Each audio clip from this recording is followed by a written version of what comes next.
Shall we close our eyes and ask God to speak to us? क्या हम अपने आंखों को बंद करें और परमेश्वर से मांगे कि वो हमसे बातचीत करे? நம்ம எல்லாரும் கண்களை மூடி ஆண்டவர் நம்மோடு கூட பேசும்படி பரிசுத்த ஆவியானவரே எங்களோடு பேசும் என்று கேளுங்கள். He will speak to you. There is no doubt about it. कोई शक की बात नहीं, वो आज आपसे जरूर बातें करेगा. நிச்சயமாக கர்த்தர் உங்களோடு கூட பேசுவார், எந்த சந்தேகமும் இல்லை. It depends on your attitude. ये बहुत जरूरी है, आपके स्वभाव और आपकी इच्छा के ऊपर है. உங்களுடைய மனப்பான்மை எப்படி இருக்கிறது என்பதை பொறுத்துதான் ஆண்டவருடைய சத்தத்தை கேட்க முடியும். Will every young person here say like Samuel, speak Lord, your servant is listening? क्या यहाँ पर के हर एक जवान लोग ऐसी एक प्रार्थना परमेश्वर से कहेंगे, परमेश्वर बोलिए तेरा दास सुन रहा है? எங்க இருக்கிற ஒவ்வொருவரும் கர்த்தர் உங்களோடு கூட பேசும்போது சாமுவேலை போல ஆண்டவரை பார்த்து சொல்லுங்கள், ஆண்டவரே என்னோடு கூட பேசும், கர்த்தாவே சொல்லும், அடியேன் கேட்கிறேன் என்று சொல்லுங்கள்.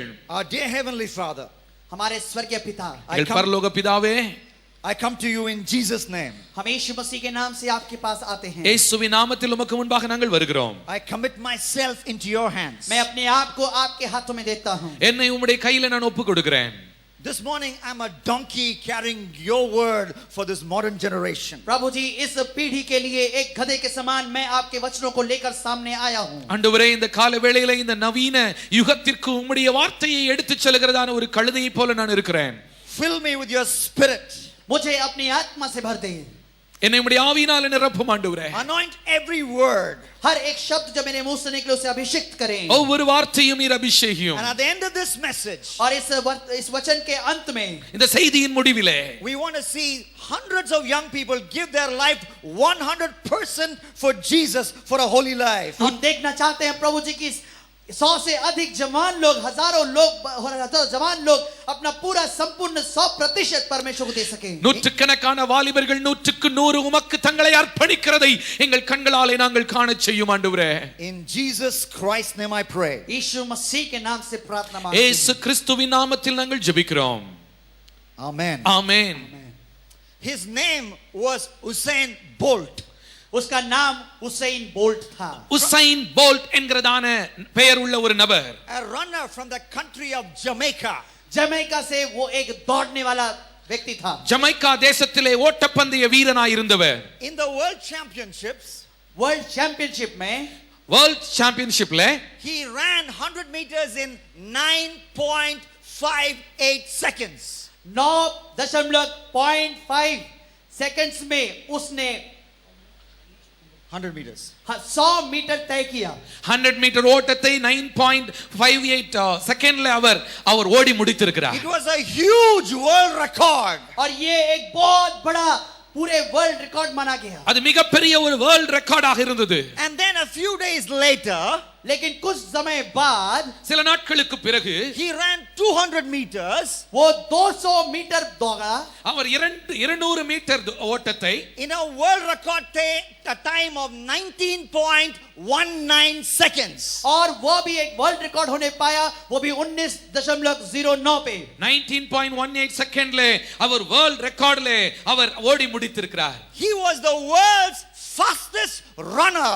वो संसार का सबसे तेज भागने वाला एक व्यक्ति था. முழு உலகத்திலேயும் அதிவேகமாக ஓடி முடிக்கக்கூடிய ஒரு ஓட்டப்பந்தய வீரர். Some people said, however, कुछ लोगों ने ऐसा कुछ कहा. யாரோ ஒருவர் இப்படியாக சொன்னார்கள், Usain Bolt is running fast because he's under the influence of performance enhancing drugs. और वो कुछ लोग उसके बारे में बोलने लगे, वो उसेन बोल्ट इसलिए इतना तेजी से भाग पा रहा है क्योंकि शायद कुछ दवाई उसने ली है जिससे कि वो इतना तेज भाग पाए. உசைன் போல்ட் அவர் வேகமாக ஓடுகிறதற்கென்று அவர் ஒரு ட்ரக்கை எடுக்கிறது நிமித்தமாகத்தான் இவ்வளவு வேகமாக ஓடி இருக்கிறார் என்று யாரோ சொன்னார்கள். To that accusation, Usain Bolt replied this way. और उस दावे पर जो लोगों ने उसके ऊपर ताना, उसने यह जवाब दिया. அப்படி குற்றம் சாட்டப்பட்ட போது உசைன் இப்படியாக ஒரு பதிலை அவர்களுக்கு கொடுத்தார். I like what he said in response. I really like it. मुझे बहुत पसंद है उसने क्या कहा उसके उत्तर में. உசைன் சொன்ன அந்த பதில் எனக்கு மிகவும் இஷ்டமாக இருந்தது. Do you know what he said? क्या आप जानते हैं उसने क्या कहा? அவர் என்ன சொன்னார் தெரியுமா? I am clean and I will stay clean. I will not touch performance enhancing drugs. उसने कहा मैं पवित्र हूं और मैं पवित्र रहूंगा. मैंने कभी भी ऐसी कोई ड्रग्स या दवा नहीं ली है. உசைன் சொன்னார், நான் சுத்தமாய் இருக்கிறேன், சுத்தமாய் இருக்க வேண்டும் என்று விரும்புகிறேன், இப்படிப்பட்ட ட்ரக்கை நான் ஒருபோதும் தொடமாட்டேன் என்று சொன்னார். That's the question I want to ask you today. यही एक प्रश्न है जो मैं आपसे पूछना चाहता हूं. இன்றைக்கு இந்த கேள்வியை நான் உங்களிடத்தில் கேட்கிறேன். Will you tell the Lord, I want to be clean and I want to stay clean away from the beating all the temptations? क्या आप परमेश्वर से ये कहने पाएंगे, हे परमेश्वर मैं पवित्र ठहरना चाहता हूं, मैं पवित्र बने रहना चाहता हूं और हमेशा तेरे लिए होना चाहता हूं? இந்த காலை வேளையில இங்க வந்திருக்கிற நீங்கள் ஆண்டவரை பார்த்து, ஆண்டவரே நான் சுத்தமாய் இருக்க விரும்புகிறேன், இந்த உலகத்தின் அசுத்தங்களுக்கு நான் விலகி இருக்க விரும்புகிறேன் என்று உங்களில் எத்தனை பேர் சொல்ல போகிறீர்கள்? Do you desire to stay clean, live a consistent holy life? क्या आपकी यह इच्छा है कि आप पवित्र बने और पवित्र जीवन जीते रहें? பரிசுத்தமாய் வாழ்ந்து சுத்தமான ஒரு வாழ்க்கை வாழ வேண்டும் என்று நீங்கள் விரும்புகிறீர்களா? Yes. हाँ. விரும்புகிறீங்களா? எஸ் சொல்லுவீங்களா? S. That is God's will for us. और यही परमेश्वर की इच्छा है हमारे இதுதான் लिए. நம்மை குறித்த தேவனுடைய சித்தமாய் இருக்கிறது. My Bible says, என்னுடைய ये बाइबल बताती है. என்னுடைய பைபிள் சொல்லுகிறது. in 1 Thessalonians chapter 4 and verse 3. पहला தெசலோனிக்க किताब उसका 4 और 3 पद. 1 தெசலோனிக்கேயர் 4வது அதிகாரம் 3வது வசனத்திலே, For it is the will of God, your holiness, that you abstain from sexual immorality. நீங்கள் क्योंकि ये परमेश्वर की इच्छा है और वो ये चाहता है कि तुम शारीरिक सारी अभिलाषाओं से वंचित रहो. நீங்கள் பரிசுத்தமாய் இருக்க வேண்டும் என்பதே தேவனுடைய சித்தமாய் இருக்கிறது. வேசி மார்க்கத்திற்கு விலகி இருங்கள் என்று பரிசுத்த வேதம் சொல்கிறது. God's will for you today, young people, is that you should be holy inside out.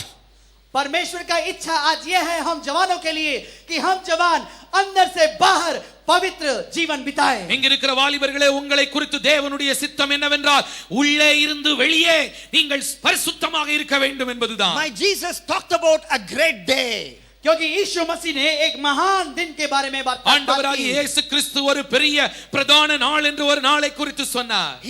He talked about it in Luke chapter 12 and verse 3. लूका 12 अध्याय और 3 पद में उसने इसके बारे में कहा. லூக்கா 12வது அதிகாரம் 3வது வசனத்திலே இயேசு இதை குறித்து சொன்னார். What did he say? என்ன उसने क्या சொன்னார்? कहा? On that day, all what you whispered in dark places, all what you did in dark places in secret, that would be broadcast to the whole world from the top of a house. उसने कहा कि जो कुछ तुम छुप कर करते हो, जो कुछ तुम अंधकार में करते हो, जो कुछ तुम सोचते कोई देखता नहीं, एक दिन आएगा जब उसे इस पर्वत के ऊंचे चोटी में सारे संसार के लिए प्रकट करके दिखा दिया जाएगा. அந்த நாளிலே நீங்கள் அந்தரங்கத்தில் செய்கிறவைகள் எல்லாம் வெளிச்சத்திலே கொண்டு வரப்படும். முழு உலகமும் காண்கிற அளவுக்கு அவைகள் ஒரு வீட்டின் மேல் கூரையிலே இருந்து எல்லாருக்கும் தெரிகிற அளவுக்கு வெளிப்படுத்தப்படும். So that is why it's very important that we must be pure inside out, so that on that day you and I won't have to hang our heads in shame. और इसलिए यह बहुत जरूरी है कि हम और आप अपने जीवन के अंदर से बाहर एक पवित्र और खुला हुआ जीवन जिए, ताकि उस दिन हमें सर झुकाकर शर्माना ना पड़े. அந்த பிரதான நாளாகிய அந்த நாளிலே நீங்களும் நானும் தலை குனிந்து நிற்க கூடாது என்பதற்காகத்தான் இப்பொழுதிருந்தே நாம் எல்லாரும் சுத்தமாக பரிசுத்தமாய் வாழ வேண்டியது அவசியமாய் இருக்கிறது, முக்கியமாய் இருக்கிறது. My Bible says in Hebrews chapter 12 and verse 14. इब्रानियों 12 और 14 पद में मेरा बाइबल कहता है. எபிரேயர் 12வது அதிகாரம் 14வது வசனத்திலே பரிசுத்த வேதாகமம் சொல்கிறது, Make every effort to be holy. Without holiness, no one will see God. भरसक प्रयास करो कि तुम पवित्र बने रहो, क्योंकि पवित्रता के बिना कोई भी परमेश्वर को देख नहीं सकता. பரிசுத்தமாய் இருக்கும்படி நாடுங்கள், பரிசுத்தம் இல்லாமல் ஒருவனும் தேவனை தரிசிப்பதில்லை என்று வேதம் சொல்கிறது. This morning we must take efforts, because the Bible says take every effort. We must take efforts from our end to be holy. क्योंकि परमेश्वर का वचन कहता है कि तुम अपना प्रयास करो. हमें जरूरत है कि हम अपने तौर से, अपने तरफ से प्रयास करें कि पवित्र बने रहें. பரிசுத்தமாய் இருக்கும்படி நாடுங்கள் அல்லது முயற்சி செய்யுங்கள் என்று வேதம் சொல்கிறது. இந்த கால வேளையிலே இங்க இருக்கிற எல்லாரும் நாம் பரிசுத்தமாய் இருக்கும்படி நம்முடைய சார்பிலே நாம் செய்ய வேண்டிய சில முயற்சிகளும் இருக்கிறது. How can we stay holy inside out? I'm going to talk about 7 keywords starting with the alphabet B. 7 ऐसे रहस्यों को मैं आपको बताऊंगा जो कि बी अक्षर से शुरू होंगे, जो हमें यह निर्देश देगा कि हम कैसे पवित्र ठहर सकते हैं. பரிசுத்தம் உள்ளவர்களாய் இருப்பது எப்படி என்பதை நான் உங்களுக்கு 7 குறிப்புகளை நான் உங்களுக்கு சொல்ல விரும்புகிறேன். பி என்கிற ஆங்கில வார்த்தையிலே, ஆங்கில எழுத்திலே ஆரம்பமாகிறதான 7 வார்த்தைகளை நான் உங்களுக்கு சொல்ல விரும்புகிறேன். How can we be inside out holy? First of all, blood. कैसे हम अंदर से बाहर पवित्र बने रह सकते हैं? पहला है लहू. உள்ளே இருந்து வெளியே எப்படி நாம் பரிசுத்தம் உள்ளவர்களாய் இருக்க முடியும்? முதலாவதாக இரத்தத்தின் மூலமாக. By the blood of Jesus which empowers us. My friend, I want to tell you, you and I can live a holy life. वह प्रभु यीशु मसीह का लहू जो मेरे और आपके लिए बहा, उसके द्वारा मैं और आप पवित्र ठहर सकते हैं. இயேசு கிறிஸ்துவின் இரத்தத்தின் மூலமாக நீங்களும் நானும் உள்ளே இருந்து வெளியே பரிசுத்தம் உள்ளவர்களாக வாழ முடியும். My Bible says in Hebrews chapter 9 verse 14. Bible इब्रानियों 9 और 14 पद में इस प्रकार कहती है. How much? Yeah, yes. எபிரேயர் 4வது அதிகாரம் 14வது வசனத்திலே எபிரேயர் 9:14 இப்படியாக சொல்கிறது. How much more the blood of Christ will purify our hearts from deeds that lead to death, so that we can worship the living God. कितना अधिक प्रभु यीशु मसीह का लहू हमें अपने पवित्र आत्मा के द्वारा उस अनंत काल के लिए पवित्र करती है कि हम हमेशा के लिए एक पवित्र जीवन उसके लिए जी सकें.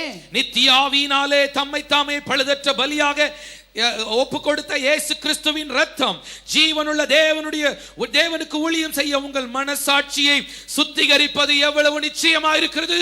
The blood of Jesus can purify us. प्रभु यीशु मसीह का लहू हमें पवित्र कर सकता है. இயேசு கிறிஸ்துவின் இரத்தம் நம்மை சுத்தமாக்குகிறது. Some of you are saying, Duke, you are talking too spiritually. Come on, talk practically, Duke. Talk practically. आप में से कुछ लोग ऐसा बोलेंगे, भाई ड्यूक आप तो कुछ ज्यादा ही आत्मिक तौर से बात कर रहे हैं, कुछ प्रायोगिक बातों को बताइए जो हम समझ सकें.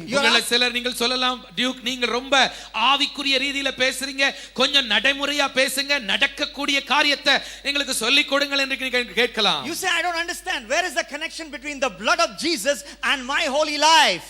आप क्या कह रहे हैं कि प्रभु यीशु मसीह का लहू और मेरे पवित्र जीवन के साथ क्या संबंध है? நீங்கள் ஒருவேளை சொல்லலாம், எனக்கு புரியவில்லை, இயேசு கிறிஸ்துவின் இரத்தத்திற்கும் என்னுடைய பரிசுத்த வாழ்க்கைக்கும் என்ன தொடர்பு இருக்கிறது என்று நீங்கள் கேட்கலாம். Do you know what is the definition of sin? क्या आप पाप का मतलब जानते हैं? பாவம் என்கிற வார்த்தைக்குரிய விளக்கம் என்ன தெரியுமா? The great evangelist Steve Hill said, sin is anything Jesus would not do. और महान इवेंजलिस्ट बिल ने इस प्रकार कहा कि पाप एक ऐसा चीज है जो मसीह यीशु कभी नहीं करता. ஸ்டீவ் ஹில் என்கிறதான ஒரு பெரிய சுவிசேஷகர் இப்படியாக சொன்னார், இயேசு செய்ய மாட்டார் என்று சொல்லுகிற எந்த காரியமும் நமக்கு பாவம்.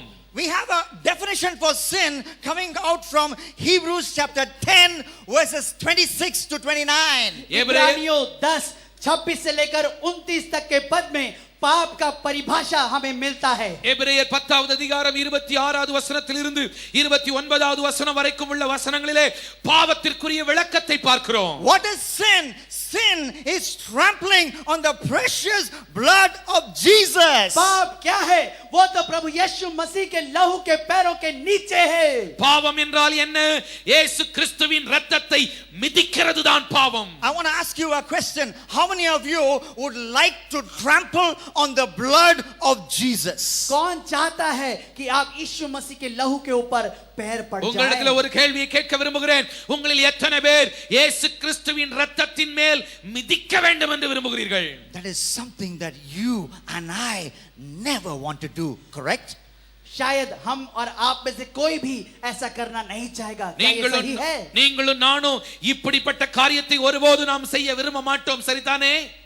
So the next time the devil tempts you to commit a secret sin, this photograph, sin is trampling on the blood of Jesus, should come swinging into your brain. जब भी अगली बार आप ऐसी एक परीक्षा में पढ़ते हैं जबकि आप प्रभु यीशु मसीह के लहू पर पैर रखने वाले हैं तो इसको याद रखें कि आप ऐसी गलती ना कर पाए அடுத்த முறை பிசாசானவன் உங்களுக்கு ஏதாகிலும் ரகசிய பாவத்தை செய்ய உங்களை தூண்டும் போது இயேசு கிறிஸ்துவினுடைய இரத்தத்தை உங்க காலால நீங்கள் மிதிக்கிற அந்த ஒரு சித்திரம் உங்கள் கண்களுக்கு முன்பாக வர வேண்டும். Why am I not going to open that filthy website? Why? Because that is sin and that is trampling on the blood of Jesus. मैं क्यों उस गलत वेबसाइट को खोलूंगा नहीं क्योंकि वह वेबसाइट गलत है और यदि मैं उसे खोलूंगा तो मैं यीशु मसीह के लहू को कुचल रहा हूं. அசுத்தமான அந்த வெப்சைட்டை நான் ஓபன் பண்ணி பார்க்க மாட்டேன். ஏனென்றால் அது இயேசு கிறிஸ்துவின் இரத்தத்தை என் காலாலே மிதிக்கிறதற்கு சமமாகிறது. I want everybody to close your eyes right now. मैं चाहता हूं कि अभी इसी वक्त हम लोग सब अपने आंखों को बंद करें. எல்லாரும் உங்களுடைய கண்களை மூடிக்கொள்ளுங்கள். We will do this message a little differently. हम इस प्रचार के समय कुछ अलग से करना சற்று चाहेंगे. வித்தியாசமாய் ஒரு காரியத்தை நாம் இப்பொழுது செய்ய போகிறோம். Close your eyes கண்களை आंखों को மூடி बंद करें. and I want you to decide as the Holy Spirit speaks to you right now. अभी जब पवित्र आत्मा आपसे बात कर रही है अभी इसी वक्त निर्णय ले. பரிசுத்த ஆவியானவர் உங்களோடு பேச பேச உடனே தானே தீர்மானங்களை நீங்கள் எடுத்துக்கொள்ளுங்கள். When Satan tempts you, जब शैतान आपकी परीक्षा ले பிசாசு உங்களை சோதிக்கும் போது you will remember the blood. आप उस लहू को स्मरण करेंगे. இயேசுவின் இரத்தத்தை நினைத்துக் கொள்ளுங்கள். You will tell yourself sinning is trampling on the blood of Jesus. आप अपने आप को कहेंगे पाप करने का मतलब है कि मैं यीशु मसीह के लहू को ऊपर पैर रखता हूं. பாவம் செய்வது இயேசு கிறிஸ்துவின் இரத்தத்தை காலாலே மிதிக்கிறதற்கு சமமாய் இருக்கிறது என்பதை மறந்து விடாதீர்கள். If you will tell yourself next time you're tempted to sin, I will not sin because sin is trampling on the blood of Jesus, I want you to raise up your hand right now. यदि आप अगली बार जब पाप आपके द्वार पे खटखटाता है आप उस पाप से कहेंगे कि नहीं मैं ये नहीं करूंगा क्योंकि ये मैं यीशु मसीह के लहू को कुचलने के समान है तो आप ऐसा निर्णय लेते हैं तो अपने हाथों को स्वर की उठाएं. அடுத்த முறை பிசாசு என்னை பாவம் செய்யும்படி சோதிக்கும் போது நான் இந்த சித்திரத்தை என் கண் முன்பாக கொண்டு வருவேன். இயேசு கிறிஸ்துவின் இரத்தத்தை என் காலாலே மிதிக்க சம்மதிக்க மாட்டேன் என்று தீர்மானம் எடுக்கிறவர்கள் கரங்களை உயர்த்துங்கள். Yes, several hands have gone up. I want you to just tell yourself by placing your hand on your heart, Lord, next time the devil tempts me, I'm going to tell him I'm not going to yield to this temptation, devil. आप में से बहुत लोगों ने हाथों को उठाया है और इसलिए अपने दिल पे हाथ रखें, अपना दाहिना हाथ रख के परमेश्वर से बोले, हे प्रभु अगली बार जब मेरी परीक्षा हो तो मैं इस बात को स्मरण रखूंगा कि यदि मैं पाप करूं तो मैं तेरे रक्त को कुचलता हूं. உடைய வலது கரத்தை உயர்த்தி இடது கரத்தை இருதயத்திலே வைத்து ஆண்டவரை பார்த்து சின்சியராக இந்த வார்த்தைகளை சொல்லுங்கள். ஆண்டவரே அடுத்த முறை பிசாசு என்னை பாவம் செய்யும்படி சோதிக்கும் போது நான் அந்த பாவ சோதனையை விட்டு விலகுவேன், பாவம் செய்ய மாட்டேன் என்று தீர்மானம் எடுங்கள் இப்பொழுது. Amen. Amen. The second B I want to talk about. दूसरा B जिसके बारे में मैं आपसे बोलूंगा. இரண்டாவது ஒரு B நான் உங்களோடு கூட பேச விரும்புகிறேன். How can we be holy inside out? हम कैसे अंदर से बाहर पवित्र ठहर सकते हैं? உள்ளே இருந்து வெளியே நாம் எப்படி பரிசுத்தமாக வாழ முடியும்? Bonding or bending? बंधना और या बांधना. இணைக்கப்பட்டிருக்க வேண்டும், இல்லாவிட்டால் குனிய வேண்டியது இருக்கும். When we have a bond with Jesus, जब हमारे पास यीशु मसीह के साथ एक बंधन है, இயேசுவோடு இணைக்கப்பட்டிருப்பீர்களானா, when we bend down our knees in prayer, और जब हम घुटनों में आकर प्रार्थना में झुकते நம் हैं, முழங்கால்களை முடக்கி ஜெபிக்க கற்றுக்கொண்டிருப்போமானால், my friend, you and I can overcome temptations. मेरे दोस्त आप और मैं आसानी से इन परीक्षाओं पर जय पा सकते நீங்களும் हैं. நானும் சோதனைகளை ஜெயிக்க முடியும். We can be victorious Christians. हम लोग सब जयवंत मसीही बन सकते हैं. வெற்றியுள்ள கிறிஸ்தவ வாழ்க்கை வாழ முடியும். Let's walk into this garden. आइए हम इस वाटिका के अंदर चलें. இந்த தோட்டத்திற்குள்ளாக நாம் நடந்து போவோம். What do we see in this garden? हम इस बगीचे में क्या देखते இந்த हैं? தோட்டத்திலே நாம் என்னத்தை பார்க்கிறோம்? We see Jesus in prayer. हम देखते हैं यीशु मसीह वहां प्रार्थना में है. இயேசு ஜெபித்துக் கொண்டிருக்கிறதை பார்க்கிறோம். At the Mount of Olives, और ओलिव के उस पहाड़ पर ஒலிவ மலையிலே, in the garden of Gethsemane, Gethsemane தோட்டத்திலே गेत्सेमने के उसके बगीचे में Jesus told his disciples यीशु मसीह ने अपने चेलों से कहा, இயேசு தன்னுடைய சீஷர்களை பார்த்து சொன்னார். in Luke chapter 22 and verse 40, लूका 22 और उसका 14 पद, லூக்கா 22:40 pray that you will not be overcome by temptation. प्रार्थना करो कि तुम्हारे ऊपर परीक्षा ना आन पड़े. நீங்கள் சோதனைக்கு உட்படாதபடிக்கு விழித்திருந்து ஜெபம் பண்ணுங்கள். He told them that and he went to pray. उसने उन लोगों को ये बताया और स्वयं प्रार्थना में चला அப்படி गया. சொல்லிவிட்டு இயேசு ஜெபிக்கும்படி போனார். Jesus practices what he preaches. So when he prayed so much, his sweat became like great drops of blood, my Bible says. यीशु मसीह जब जो भी प्रचार करता था वो करता भी था काम के द्वारा, इसलिए जब उसने प्रार्थना किया वो इतने गहराई में उतरा कि उसका पसीना स्वयं उसका पसीना खून बन गया. இயேசு என்ன போதித்தாரோ அதை செயலிலே செய்தார். அவர் ஜெபம் பண்ணின போது அவருடைய வியர்வை இரத்தமாகிற அளவுக்கு அவர் ஜெபித்தார். Then he took a break from his prayer and he came back to see what his disciples were doing. तब उसने अपनी प्रार्थना में से थोड़ी सी अवधि ली और अपने चेलों के पास गया कि देखे वो क्या कर रहे हैं. அதன் பிறகு அவர் ஜெபிக்கிறதற்கு கொஞ்சம் இடைவெளி கொடுத்து தன்னுடைய சீஷர்களிடத்தில் வந்து அவருடைய சீஷர்கள் என்ன செய்கிறார்கள் என்பதை பார்க்கும்படி வந்தார். They were sleeping. वो लोग सो रहे थे. அவங்க எல்லாம் தூங்கிட்டு இருந்தாங்க. So Jesus told them again. फिर से यीशु मसीह ने उनको कहा. ஆகவே இயேசு திரும்பவும் அவர்களுக்கு சொன்னார். Jesus told them once more. यीशु मसीह ने एक और बार उन्हें समझाया. மற்றும் ஒரு முறை இயேசு அவர்களிடத்தில் சொன்னார். What did Jesus tell them again? What did Jesus tell them once more? क्या यीशु मसीह ने फिर से उनको बताया एक और बार क्या चीज समझाया? இயேசு திரும்பவும் என்ன சொன்னார்? மற்றும் ஒரு முறை இயேசு அவர்களிடத்தில் என்ன சொன்னார்? My Bible says in Luke chapter 22 and verse 46, 6 verses later. और वहीं पर 6 पद के आगे लूका 12:40 में यीशु मसीह ने बताता है. லூக்கா 22வது அதிகாரத்திலே 6 வசனத்திற்கு பிறகு 46வது வசனத்திலே இயேசு திரும்பவும் சொல்கிறார். Why are you sleeping? तुम लोग फिर से क्यों सो रहे हो? நீங்கள் ஏன் நித்திரை பண்ணுகிறீர்கள்? Get up and pray. तुम लोग जाग जाओ और प्रार्थना करो. எழுந்து ஜெபம் பண்ணுங்கள். Otherwise temptation will overpower you. नहीं तो तुम्हारे ऊपर परीक्षा हावी हो जाएगी. இல்லாவிட்டால் நீங்கள் சோதனைக்கு உட்படுவீர்கள். In order to overcome temptation, we must pray. It was so important that Jesus mentioned it twice to underline its importance. परीक्षाओं से जय पाने के लिए बड़ा जरूरी है कि हम लोग प्रार्थना करें. इसलिए यीशु मसीह बार-बार इसको दोहराता है कि जागते रहो और प्रार्थना करो कि परीक्षा में ना पड़ो. சோதனைகளை ஜெயிக்க வேண்டுமானால் ஜெபிக்க வேண்டும் என்கிறதை முக்கியப்படுத்தும்படி வலியுறுத்தும்படி இயேசு கிறிஸ்து 2 முறை திரும்பவும் சொன்னார். நீங்கள் சோதனைக்கு உட்படாதபடி விழித்திருந்து ஜெபம் பண்ணுங்கள். But it fell on deaf ears. लेकिन ध्यान दे वो बहरे कानों में ये आवाज गिरी. ஆனால் அந்த அவர்களுடைய காதுகள் அதை கேட்க கூடாதபடி மந்தமாய் இருந்தது. Do you know what happened? आप जानते हैं क्या हुआ? After this temptation came in search of the disciples. என்ன நடந்தது தெரியுமா? அதற்கு பிறகு சீஷர்களை தேடி சோதனைகள் வந்தது. इसके बाद तुरंत क्या हुआ?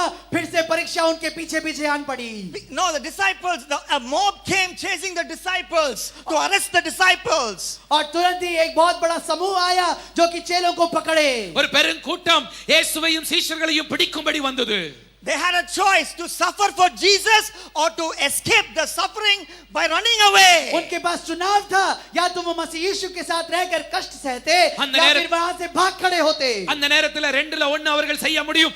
ஒன்று இயேசுவோடு கூட இருந்து அவருக்கு உதவி செய்ய அவரோடு கூட பாடுபட அவர்கள் முன் வந்திருக்கலாம். இல்லாவிட்டால் அந்த பாடுகளுக்கு தப்பி ஓடி போயிருக்கலாம். Because they were slack in prayer, they could not stand up to temptation.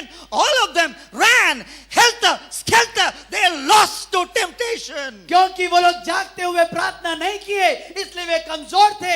जैसे ही परीक्षा आन पड़ी वे लोग स्थिर न रह सके, वे लोग भाग गए, छुप गए और डर गए. ஆனால் அவர்கள் ஜெபிக்காததினாலே அவர்களில் ஒருவரும் சோதனையிலே நிற்க முடியாதபடிக்கு சோதனை நேரம் வந்தபோது எல்லாரும் இயேசுவை விட்டு விலகி ஓடி போனார்கள். My Bible talks about a young man in Mark chapter 14 verses 50 and 51. Marcus 14 उसका 91 और 92 में एक व्यक्ति के बारे में बाइबल बताती है. மார்க் 14வது அதிகாரம் 50 51 வசனங்களிலே என்னுடைய வேதம் இப்படியாக சொல்கிறது. A young man like you, एक जवान आप लोग के जैसा, a disciple of Jesus, यीशु मसीह का चेला, இயேசுவின் சீஷர்களிலே இளைஞனாக இருந்த உங்களை போன்ற ஒரு வாலிபன், he ran away naked. Not even his underwear was there. वो बहुत दूर नंगा भाग गया, उसके पास अंडरवेयर भी नहीं था. அவன் தன்னுடைய வஸ்திரத்தை விட்டுவிட்டு நிர்வாணமாக ஓடி போனான். Why? क्यों? ஏன்? No prayer. प्रार्थना नहीं था. ஜெபம் இல்லை.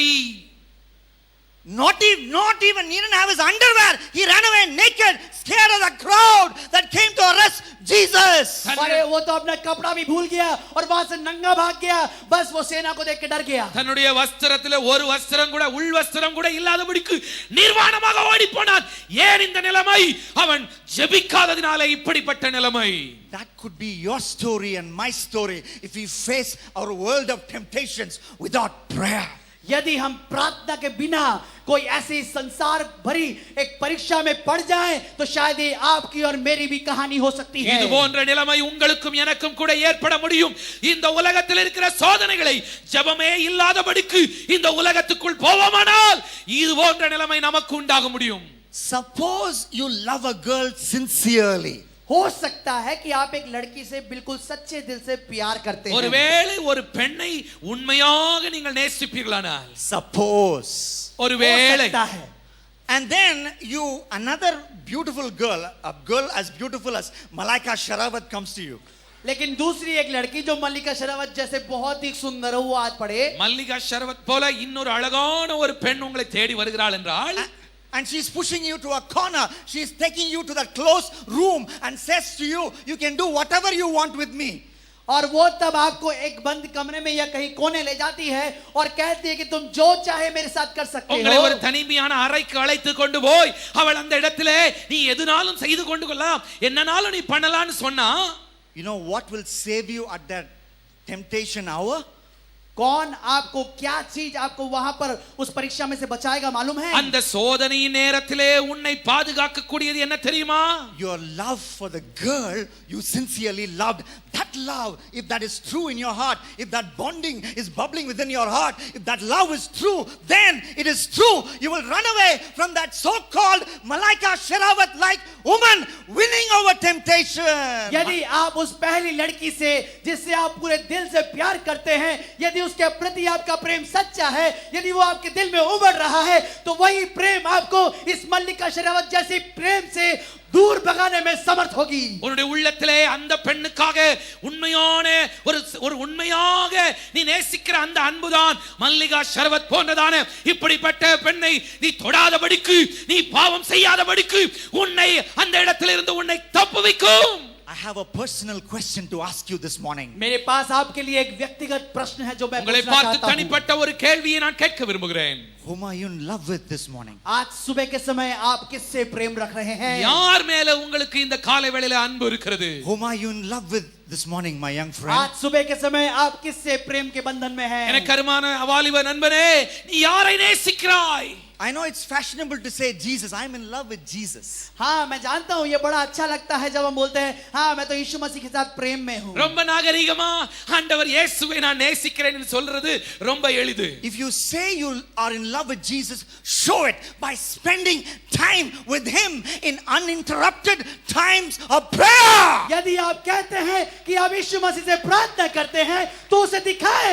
आप ऐसे प्रार्थना समय बिताए जहां पर कि थोड़ा सा भी छुट्टी ना हो, जहां पर कि पूरा समय आप यीशु मसीह को दें. உண்மையாய் நீ இயேசுவை நேசிப்பாயானால் எந்த ஒரு இடையூறும் இல்லாமல் தனியாக இயேசுவோடு மணிக்கணக்காய் நேரம் செலவழிக்கிறதை நீ செலவழித்து இயேசுவின் மேல் உனக்கு இருக்கிற அன்பை நிரூபித்து காண்பி. Jesus, I want to bond with you. That is why I bend my knees. I'm going to talk to you as a friend talks with a friend. You're a friend who sticks closer than a brother. यीशु, मैं आपके साथ बंधना चाहता हूं और इसलिए मैं अपने घुटनों को टेकता हूं. आप तो मेरे लिए एक दोस्त के समान हैं.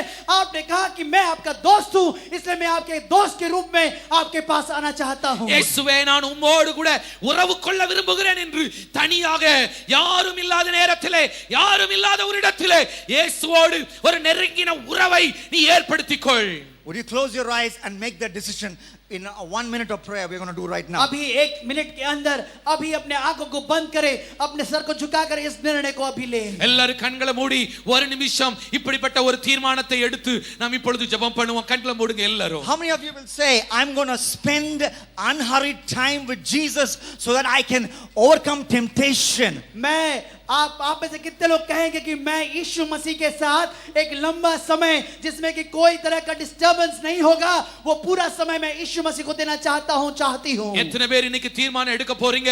நான் இயேசு கிறிஸ்துவோடு அவசரப்படாம நிதானமா மணிக்கணக்கா நேரம் எடுத்து அவரோடு உறவு கொள்ள நேரம் எடுத்து நான் ஜெபத்திலே சமயத்தை செலவழிப்பேன் என்று சொல்றவங்க கைகளை உயர்த்தி ஒரு தீர்மானம் எடுங்க. Raise your hand. अपने हाथ को उठाकर इस निर्णय को ले। கை உயர்த்துங்க.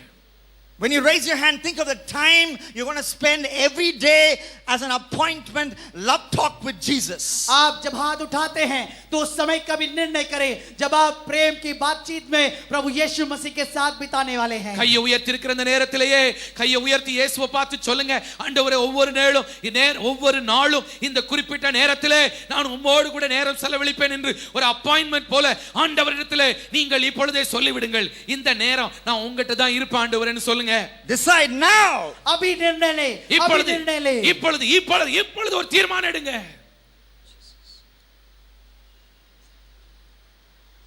In Jesus name, amen. यीशु मसीह के नाम से आमेन। இயேசுவின் நாமத்தில் ஆமென். The third B to remember so that we can be pure inside out. तीसरा बी जिसको हमें याद रखना है ताकि हम अंदर से बाहर पवित्र बने रहें। மூன்றாவது நீங்கள் ஞாபகத்தில் வைக்க வேண்டிய ஒரு பி, உங்களுடைய உள்ளே இருந்து வெளியே நீங்கள் பரிசுத்தமாய் வாழ்வதற்காக. What is the first B? पहला बी कौन सा था? முதலாவது பி என்ன? Blood. What is the second B? दूसरा बी कौन सा है? Bonding or bending. Okay. முதலாவது blood, இரண்டாவது bonding and bending. Third B, the Bible. तीसरा बी है वो है बाइबल, परमेश्वर का वचन। மூன்றாவதாக பரிசுத்த வேதாகமம், Bible. My friend Pastor Chadwick Samuel emphasized this yesterday morning when he was preaching at the same time. मेरे दोस्तों, पास्टर चैडविक सैमुअल ने कल सुबह के समय इसी बात पर जवाब दिया था जब वो कल प्रचार कर रहे थे। நேற்று காலையில் என்னுடைய நண்பர் பாஸ்டர் சாட்விக் சாமுவேல் அவர்கள் பிரசங்கிக்கும் போது இதே நேரத்தில் இதே குறிப்பை அவர்கள் வலியுறுத்தி சொன்னார்கள். Jesus was praying for his disciples. यीशु मसीह अपने चेलों के लिए प्रार्थना कर रहा था। இயேசு தன்னுடைய சீஷர்களுக்காக ஜெபித்துக் கொண்டிருந்தார். What did he say? उसने क्या कहा? என்ன சொன்னார்? He said in John chapter 17 and verse 17. यूहन्ना उसका 17 के 17 पद में इस प्रकार कहा। யோவான் 17:17 இயேசு சொன்னார், Make them pure and holy, Father, by teaching them your word. पिताजी आप इन्हें पवित्र और शुद्ध बना दे और अपने वचन से वचन की सच्चाई से इन्हें पवित्र बने। ஆண்டவரே நான் பிதாவே நானும் அவர்களுக்கு சொன்ன உம்முடைய வார்த்தையினாலே நீர் அவர்களை சுத்தமாக்கும் என்று ஆண்டவர் ஜெபித்தார். The word of God will make you holy. It will purify you. परमेश्वर का वचन आपको पवित्र बनाएगा, वही आपको शुद्ध कर पाएगा। தேவனுடைய வார்த்தை உன்னை பரிசுத்தமாக்கும். We read in Psalm 119 is the longest poem about the greatest book. भजन संगीता 119 का 119 सबसे बड़ा एक गीत है और सबसे बड़े किताब का एक भाग है। மிகப்பெரிய புத்தகத்தை குறித்து எழுதப்பட்ட மிகப்பெரிய ஒரு கவிதை 119வது சங்கீதம். Psalm 119, the longest poem of the greatest book, the Bible. भजन संगीता 119 सबसे लंबा सा एक गीत, सबसे महान एक किताब के लिए। பைபிள் என்கிறதான மிகப்பெரிய புத்தகத்தை குறித்து எழுதப்பட்ட மிகப்பெரிய ஒரு கவிதை 119வது சங்கீதம். 6 times in that long lamba poem, उस लंबे से गीत के अंदर इस प्रकार 6 बार இந்த மிகப்பெரிய கவிதையினுடைய அந்த கவிதையிலே 6 முறை there is a connection between your holy life and the holy word of God or the law of God. और वहां पर एक संबंध को बताते हैं परमेश्वर का नियम और आपके पवित्र जीवन के बारे में। நம்முடைய பரிசுத்த வாழ்க்கைக்கும் இந்த பரிசுத்த வேதாகமத்திற்கும் இருக்கிற சம்பந்தத்தை 6 முறை அந்த கவிதையிலே வாசிக்கிறோம். 6 times. 6 बार 6 முறை. Look at verse 9 of Psalm 119. भजन संगीता 119 का 6वां पद पे ध्यान दें। 119வது சங்கீதத்திலே 9வது வசனத்தை கவனியுங்கள். How can a young man stay pure? By obeying your word and following its rules. 9वां पद, जवान अपनी चाल को किस उपाय से शुद्ध रखे? तेरे वचन के अनुसार सावधान रहने से। வாலிபன் தன் வழியை எதினால் சுத்தம் பண்ணுவான்? உம்முடைய வார்த்தையின்படி, உம்முடைய வசனத்தின்படி தன்னை காத்துக் கொள்ளுகிறதுனால் தானே. Verse 11, I have hidden your word in my heart that I might not sin against you. 11वां पद, मैंने तेरे वचन को अपने हृदय में रख छोड़ा है कि तेरे विरुद्ध पाप न करूं। 11வது வசனத்திலே நான் உமக்கு விரோதமாக பாவம் செய்யாதபடி உமது வாக்கை என் இருதயத்திலே வைத்து வைத்தேன். Evil people try to drag me into sin, but I am firmly anchored to your law. That is verse 61. और Psalm 119 verse 61. 61வது வசனம், துன்மார்க்கரின் கூட்டங்கள் என்னை கொள்ளையிட்டும் உம்முடைய வேதத்தை நான் மறக்கவில்லை. 61वां पद, मैं दुष्टों को की रस्सियों से बंधा गया हूं तो भी मैं तेरी व्यवस्था को नहीं भूला। Psalm 119 verse 101, I have refused to walk on any path of evil that I may remain obedient to your word. भजन संहिता 101 में इस प्रकार लिखा है, मैंने अपने पांवों को हर एक बुरे रास्ते से रोक रखा है जिससे मैं तेरे वचन के अनुसार चलूं। 119வது சங்கீதம் 101வது வசனம், உம்முடைய வசனத்தை நான் காத்து நடக்கும்படி சகல பொல்லாத வழிகளுக்கும் என் கால்களை விலக்குகிறேன். Read verse 115 also. 115 पद को भी पढ़े। 115வது வசனத்தை கவனியுங்கள். Read verse 165 also. 165वां वचन भी पढ़ें। 165வது வசனத்தையும் வாசித்து பாருங்கள். There is a connection, a clear connection between the word of God and your desire to live a consistent holy life. परमेश्वर के वचन और आपके पवित्र जीवन को जीने की इच्छा के बीच में बहुत बड़ा एक संबंध है इन 6 पदों में। தொடர்ந்தேச்சையான பரிசுத்தமான வாழ்க்கை வாழுகிறதற்கும் தேவனுடைய வார்த்தைக்கும் இருக்கிற ஒரு நெருங்கிய சம்பந்தத்தை இந்த வசனங்களிலே நாம் வாசிக்கிறோம். The year was 1998. वह साल था 1998। 1998வது வருஷத்திலே I was a young man at that time. I was 23 or 24 years old. मैं एक जवान लड़का था और मैं 23 या 24 साल का था। 24 வயது இளைஞனாக நான் இருந்தேன். For the first time I preached in a camp, in a conference with over 1,000 people. और पहली बार मैंने एक जवानों की बड़ी सी मंडली में एक कैंप में मैंने बातचीत किया। 1000க்கும் அதிகமான இருந்த வாலிபர்கள் கூட்டத்திலே அன்றைக்கு நான் பிரசங்கம் பண்ணினேன். I was working in Chennai at that time, so I got a train and got back to Chennai so that I could join duty in my company.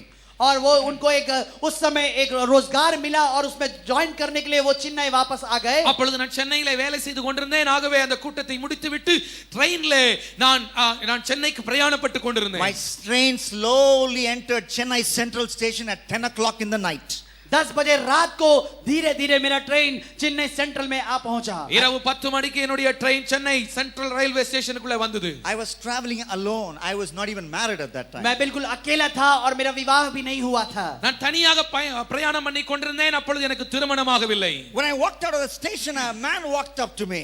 एक जब मैं स्टेशन से बाहर निकला तो एक मनुष्य मेरी ओर आया और मुझसे बात करने लगा। நான் ஸ்டேஷனை விட்டு வெளியே வந்தபோது அங்கு ஒரு மனிதன் என்னிடத்தில் வந்தான். He said, "Sir, if you want this," and he started talking about filthy things. "Sir, if you want to do this, then I will take you there. Right now we can go there and you can enjoy all of that." और वो व्यक्ति तुरंत ही इनसे बोलने लगा कि sir आपको क्या ये चाहिए, सर आपको क्या वहां जाना है, आपको क्या यहाँ जाना है, बहुत गंदी बातों को बोलने लगा और इनको प्रलोभन में डालने அவன் என்னை लगा। பார்த்து சொன்னான், ஐயா சார் நீங்க இதெல்லாம் செய்யணும்னு விரும்பினா அசிங்கமான காரியங்களை குறித்து என்னிடத்தில் சொன்னான். நான் இப்பொழுது உங்களை அந்த இடத்துக்கு அழைத்து கொண்டு போகிறேன், நீங்க அங்க போய் இதெல்லாம் பண்ணலாம்னு சொன்னான். At that time of temptation, what did I do? उस परीक्षा की घड़ी में मैंने क्या किया? அந்த சோதனை நேரத்தில் நான் என்ன செய்தேன்? I was not talking back to that man. I was talking to God in prayer with the word of God. और मैंने उस मनुष्य को वापस कोई जवाब नहीं दिया, बल्कि अपने अंदर ही अंदर परमेश्वर के वचन की सहायता से मैं परमेश्वर से बात करने लगा। நான் அந்த மனிதனிடத்திலே நான் பேசவில்லை, தேவனுடைய வார்த்தையை கொண்டு தேவனிடத்திலே நான் பேச ஆரம்பித்தேன். You know what I said? Lord, and I started quoting Job chapter 31 and verse 1. Ayub की किताब उसका 31वां अध्याय उसका पहला पद को मैं परमेश्वर करके बोलता हुआ उनसे बोला। யோபு 31வது அதிகாரம் 1வது வசனத்தை ஆண்டவரை பார்த்து ஆண்டவரே என்று சொல்லி அந்த வசனத்தை சொல்ல I ஆரம்பித்தேன். made a covenant with my eyes not to look lustfully at any girl. और तुरंत ही मैंने कहा कि प्रभु जी मैंने अपनी आंखों से नियम किया है कि मैं लोभ के साथ किसी भी स्त्री को पे नजर नहीं लगाऊंगा. ஆண்டவரே என் கண்களோடு உடன்படிக்கை பண்ணின நான் ஒரு கன்னிகையின் மேல் நோக்கமாயிருப்பது எப்படி? Verse after verse, verses which I memorized, I started quoting at that critical hour of temptation. एक पद के आगे एक पद के आगे एक पद जो कुछ मैंने याद किया था मैं उस रात के समय बोलने लगा. அந்த சோதனை நேரத்திலே நான் மனப்பாடம் செய்து வைத்திருந்த எல்லா வசனங்களையும் ஆண்டவரை பார்த்து சொல்ல ஆரம்பித்தேன். When I did that, spiritual power which I have never experienced gripped me. और जैसे ही मैंने ऐसा किया पवित्र आत्मा की वो सामर्थ जो उस समय तक मैंने महसूस नहीं किया था तुरंत मेरे पकड़ को कर लिया. அப்படி வசனங்களை சொல்ல ஆரம்பித்த போது அதற்கு முன்பு நான் ஒருபோதும் அனுபவித்திராத ஒரு ஆவிக்குரிய பலன் எனக்குள்ளே வந்தது. I went home straight. मैंने वहां से सीधा अपने घर का रास्ता नाप लिया. நேரடியாக என்னுடைய வீட்டுக்கு போனேன். By the grace of God, with the word of God, I overcame temptation. मैंने परमेश्वर के अनुग्रह के द्वारा और परमेश्वर के वचन की सामर्थ के द्वारा उस परीक्षा में जय पाया. தேவனுடைய கிருபையினாலே தேவனுடைய வார்த்தையை கொண்டு அன்றைக்கு அந்த சோதனையை நான் It ஜெயித்தேன். is possible, young man. जवानों ये हो सकता है, ये मुमकिन है. வாலிப சகோதரனே இது நடக்கும், இது உன்னால முடியும். It is possible, young lady. It is possible. जवान बहनों ये हो सकता है, ये मुमकिन है. வாலிப சகோதரியே இது உன்னாலே முடியும். What is your problem? Is your problem, is your secret sin masturbation? You watch porn and you masturbate? Quote God's word. You can overcome that. आहो आपकी समस्या क्या है? आप अकेले में बहुत गंदी अश्लील बातों करते हैं, अश्लील बातों को देखते हैं. कोई भी विषय हो परमेश्वर का वचन आपको छुड़ाने में काफी है. இன்னைக்கு உன்னுடைய பிரச்சனை என்ன? அசுத்தமான ஆபாச படங்களை பார்த்து சுய புணர்ச்சியிலே ஈடுபட்டு கொண்டிருக்கிறாயோ? இப்படிப்பட்ட வசனங்களை நீ ஆண்டவரை பார்த்து சொல்லு. இந்த வசனத்தை கொண்டு பாவத்தை நீ ஜெயிக்க முடியும். Quote 1 Corinthians chapter 7 and verse 9. पहली कोरिन्थियों किताब उसका दूसरा अध्याय और 9वां पद को पढ़ें. 1 கொரிந்தியர் 7வது அதிகாரம் 9வது வசனத்தை மனப்பாடம் செய்து வாயாலே அறிக்கை செய். The Bible says there it is better to marry than burn with passion. The Bible doesn't say it is better to masturbate than burn with passion. The Bible does not support masturbation. Bible के वहां पर लिखा हुआ है ये बड़ा अच्छा होगा कि तुम विवाह कर लो ताकि पाप में ना गिरो. ऐसा नहीं लिखा है कि तुम अकेले में अपने शरीर को खुश करो ना कि जाके शादी करो, बल्कि ये लिखा है शादी कर लो ताकि तुम पाप ना करो. வேகிறதை பார்க்கிலும் விவாகம் செய்கிறது நல்லது என்று வேதம் சொல்கிறது. நீ வேகிறதை பார்க்கிலும் நீ சுயப்புணர்ச்சி பண்ணுவது நல்லது என்று வேதம் சொல்லவில்லை. Whatever may be your problem, there is a verse for that in the word of God which you can quote at the hour of temptation by which you and I can overcome temptation. आपकी समस्या कुछ भी क्यों ना हो उस सारी समस्याओं के लिए परमेश्वर ने इस वचन के अंदर एक करके एक वचन दिया है जिसका इस्तेमाल करके आप उस परीक्षाओं में जय पा सकते हैं. உன்னுடைய பிரச்சனைகள் எதுவா இருந்தாலும் உன்னுடைய பிரச்சனைக்குரிய பதில் இந்த பைபிளில் இருக்கிறது. அதை நீ கண்டுபிடித்து அதை அறிக்கை செய்து உன்னுடைய பிரச்சனைகளை நீ மேற்கொள். Close your eyes and make a decision. आंखें बंद करें और एक निर्णय को लें. அப்படியே எல்லாம் கண்களை மூடி ஒரு தீர்மானத்தை எடுங்கள்.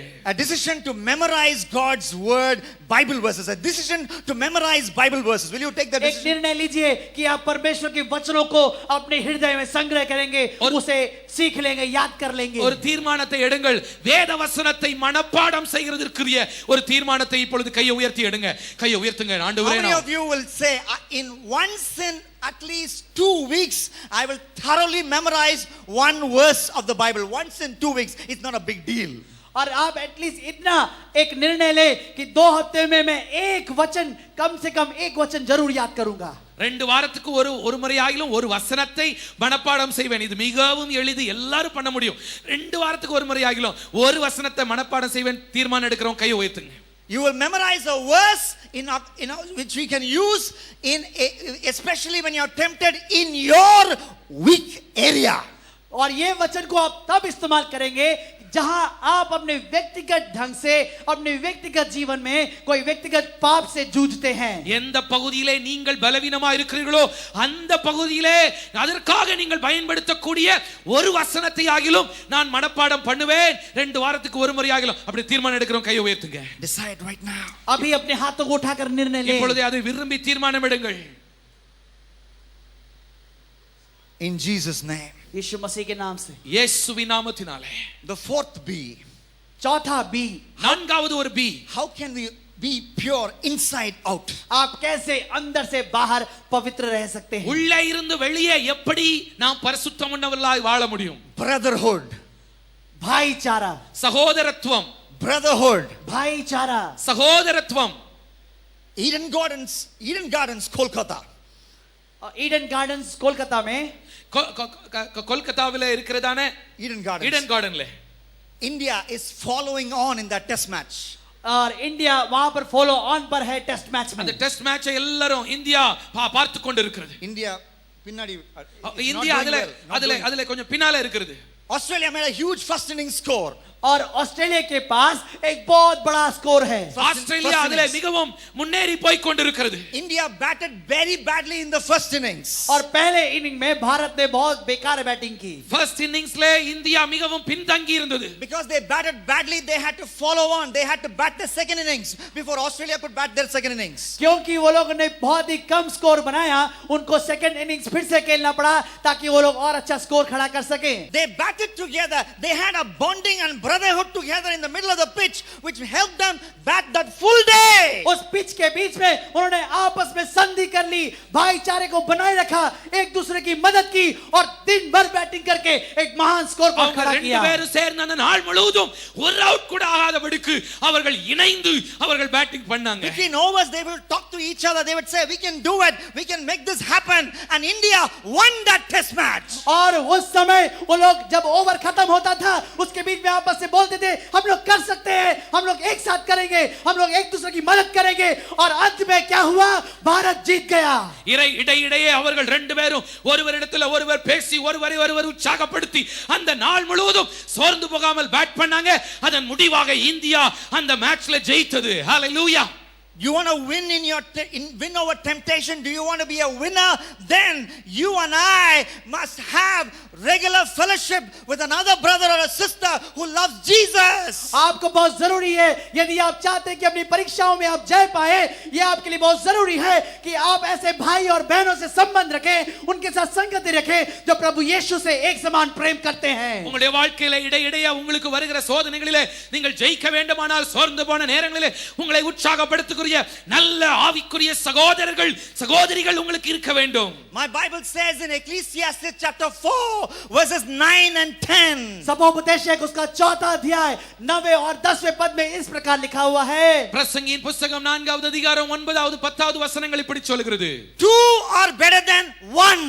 दो जन एक जन से बेहतर हैं ஒண்டியா இருக்கிறதை பார்க்கலாம் ரெண்டு பேர் இணைந்து இருக்கிறது நல்லது If one falls down, the other will lift him up. यदि पहले एक अकेला व्यक्ति गिर जाता है तो उसके साथ दूसरा साथी हो तो वो उसको उठा लेगा ஒருவன் விழுந்தாலும் இன்னொருவன் அவனை தூக்கி விட முடியும் That's why it's important to pray with your friend in your school, in your college, in your corporate office, wherever you are. इसलिए ये बड़ा जरूरी है कि यदि आपके पास कोई मसीह भाई या बहन है आप उसके साथ मिलकर संगति करें अपने स्कूल में अपने कॉलेज में अपने कार्यस्थल में उसके साथ प्रार्थना में बिताएं समय को ஆகவே தான் உங்களுடைய பள்ளிக்கூடங்களிலோ கல்லூரிகளிலோ நீங்கள் வேலை செய்கிற இடங்களிலோ நீங்கள் மற்றவர்களோடு இணைந்து சேர்ந்து ஜெபிக்க வேண்டியது அவசியமா இருக்கிறது When I worked with the HSBC group, sometimes my break was as short as 15 minutes. और जब मैं HSBC के साथ काम करता था तो मेरा ब्रेक कई बार सिर्फ 15 मिनट हो मिलता था நான் HSBC ல வேலை செய்து கொண்டிருக்கும்போது சில நேரங்களில் எனக்கு இருக்கிற இடைவெளி எல்லாம் 15 நிமிடங்கள் மாத்திரமே In that 15 minutes I will find a corner of the office nobody usually comes to. और उस 15 मिनट के बीच में मैं उस ऑफिस के किसी कोने में जाता था जहां पर कोई और नहीं जाता அந்த 15 நிமிடத்திலும் என்னுடைய ஆபீஸ்னுடைய மேலான ஒரு பகுதியிலே யாருமே போகாத ஒரு மறைவான ஒரு இடத்தை நான் தெரிந்து கொள்வேன் With another friend, one person, two persons, three persons, persons. और उसके बाद में दूसरे एक दोस्त को, तीसरे एक दोस्त को, चौथे एक दोस्त को साथ में ले जाता था. இன்னொரு நண்பரோடு கூட ஒருவரோ ரெண்டு பேரோ மூன்று பேரோ நாங்கள் ஒன்றாக சேர்ந்து In 3 minutes, I will read a Bible verse, I will preach a small one sentence message, and I will pray in 3 minutes. 3 minute के अंदर मैं परमेश्वर के वचन में से एक भाग को पढ़ता था, उसमें से एक छोटा सा प्रचार बोलता था, और ये केवल मैं 3 मिनट के अंदर कर देता था. 3 நிமிஷத்திலே வேதத்தின் ஒரு பகுதியை வாசித்து ஒரு சில வார்த்தைகளை அவர்களுக்கு நான் வசனத்திலிருந்து சொல்லுவேன். Why? क्यों? ஏன்? My Bible says, मेरा बाइबल बताती है என்னுடைய வேதம் சொல்லுகிறது 2 are better than 1. दो एक से बढ़कर होते हैं. ஒண்டியா இருக்கிறதை பார்க்கலும் ரெண்டு பேர் இணைந்து இருக்கிறது நல்லது. So that's why it's very important, friends. इसलिए दोस्तों ये बड़ा महत्वपूर्ण है. ஆகவே தான் இது மிகவும் முக்கியமானது. That wherever you go, जहाँ कहीं भी आप लोग जाते हैं, நீங்கள் எங்கே போனாலும் you must find a fellowship. आपको जरूरी है कि आप एक संगति को खोज लें. நல்ல ஆவிக்குரிய ஐக்கியத்தை நீங்கள் கண்டுபிடிக்க You வேண்டும். must run towards fellowship and friendship. आपको संगति की और दोस्ती की और भागकर पकड़ना चाहिए. அப்படிப்பட்ட நல்ல நண்பர்களோடு ஐக்கியம் உள்ளவர்களாயிருங்கள். And if there is no fellowship right where you are, you must take the initiative to start it. यदि आप जहां पर हैं वहां कोई संगति नहीं है, तो आपको वो चुनाव करना है, आपको निर्णय लेना है और अपने स्थान पर खुद को एक सेवकाई शुरू करनी है. நீங்கள் இருக்கிற இடத்திலே நல்ல ஒரு ஐக்கியம் உங்களுக்கு இல்லாது இருக்குமானால் நீங்களாகவே முன் வந்து ஒரு ஐக்கியத்தை உண்டாக்கிக் கொள்ளுங்கள். No prayer fellowship in your college, you started. This is a call for you. यदि आपके कॉलेज में कोई प्रार्थना की संगति नहीं चलती, तो ये आपका बुलाहट है, ये आपको परमेश्वर वहां नियुक्त करता है. आप उस प्रार्थना सभा को शुरू करें. உங்களுடைய கல்லூரியிலே ஒரு ஜெப ஐக்கியம் இல்லாது இருக்குமானால் நீங்கள் முயற்சி எடுத்து நீங்கள் ஒரு ஜெப ஐக்கியத்தை ஆரம்பித்துக் கொள்ளுங்கள். No prayer fellowship in your corporate office, you started. This is a call from God for you. यदि आपके कॉर्पोरेट ऑफिस में कोई प्रार्थना सभा नहीं चलती, कोई संगति नहीं चलती, तो ये आपके लिए परमेश्वर का बुलाहट है कि आप वो प्रार्थना सभा शुरू करें. உங்களுடைய கல்லூரியிலே ஒரு நீங்கள் வேலை செய்கிற இடத்திலே ஒரு நல்ல ஜெப ஐக்கியம் இல்லாவிட்டால் நீங்கள் முயற்சி எடுத்து ஒரு ஜெப ஐக்கியத்தை உண்டாக்கிக் கொள்ளுங்கள். Close your eyes and make the decision. अपनी आंखों को बंद करें और इस निर्णय को लें. இப்பொழுது கண்களை மூடி அந்த தீர்மானத்தை எடுங்கள். Wherever you go in this planet, इस धरती के ऊपर आप कहीं भी जाएं, कहीं भी रहें, இந்த உலகத்துல நீங்கள் எந்த இடத்துக்கு போனாலும் you will always be part of a fellowship. आप हमेशा एक संगति के सदस्य बनेंगे. எப்பொழுதுமே ஒரு ஐக்கியத்திலே நீங்கள் பங்கு பெற வேண்டும். So that if you fall down, your brother can pick you up. ताकि जब भी आप कहीं गिर जाए गलती से, तो आपका भाई आपको उठा लेगा. அப்பொழுது நீங்கள் விழுந்தாலும் உங்களை ஒரு சகோதரன் தூக்கி விட முடியும். So that you can stay holy. ताकि आप पवित्र ठहर सकें. அப்பொழுதுதான் நீங்கள் பரிசுத்தமாய் வாழ முடியும், காத்துக்கொள்ள முடியும். You make that decision, I want you to raise that hand. यदि आपने ये निर्णय को बनाया है, तो अपने हाथों को स्वर्ग के ऊपर उठाकर दिखाएं. இந்த தீர்மானத்தை எடுக்கிறவங்க கைகளை உயர்த்துங்க. Yes, God is happy and honored. हाँ, जरूर आज परमेश्वर खुश है और उसको बड़ा आदर मिल रहा இப்பொழுது है. உங்களை கரங்களை பார்த்து கர்த்தர் சந்தோஷப்படுகிறார், கனப்படுத்தப்படுகிறார். In Jesus Christ's name, Yeshu amen. मसीह के नाम से आमेन. இயேசுவின் நாமத்தில் ஆமென். What is the fifth B? ஐந்தாவது ஒரு பி என்ன? पांचवा बी कौन सा है? How can we be pure inside out? कैसे हम अंदर से बाहर पवित्र ठहर सकते உள்ளே हैं? இருந்து வெளியே எப்படி நாம் பரிசுத்தமாய் வாழ முடியும்? Breaking. तोड़ना, तोड़ना. உடைக்க வேண்டும். You know what my Bible says? आप जानते हैं बाइबल क्या कहती है? என்னுடைய வேதம் என்ன சொல்கிறது தெரியுமா? Open your Bibles and look at Deuteronomy chapter 9 verse 21. आप अपने किताबों को खोलें और उसमें व्यवस्था विवरण 9 और 31वें पद में जाएं. உபாகமத்தின் புத்தகம் 9வது அதிகாரம் 21வது வசனம் சொல்லுகிற வார்த்தைகளை கவனியுங்கள். Very, very important verse. ये बहुत ही महत्वपूर्ण पद है. மிக மிக மிக முக்கியமான ஒரு வசனம். When Moses was in the mountain, जब मूसा उस पहाड़ के ऊपर था, மோசே மலையின் மேல் இருந்தபோது the people of Israel were dancing in wild revelry.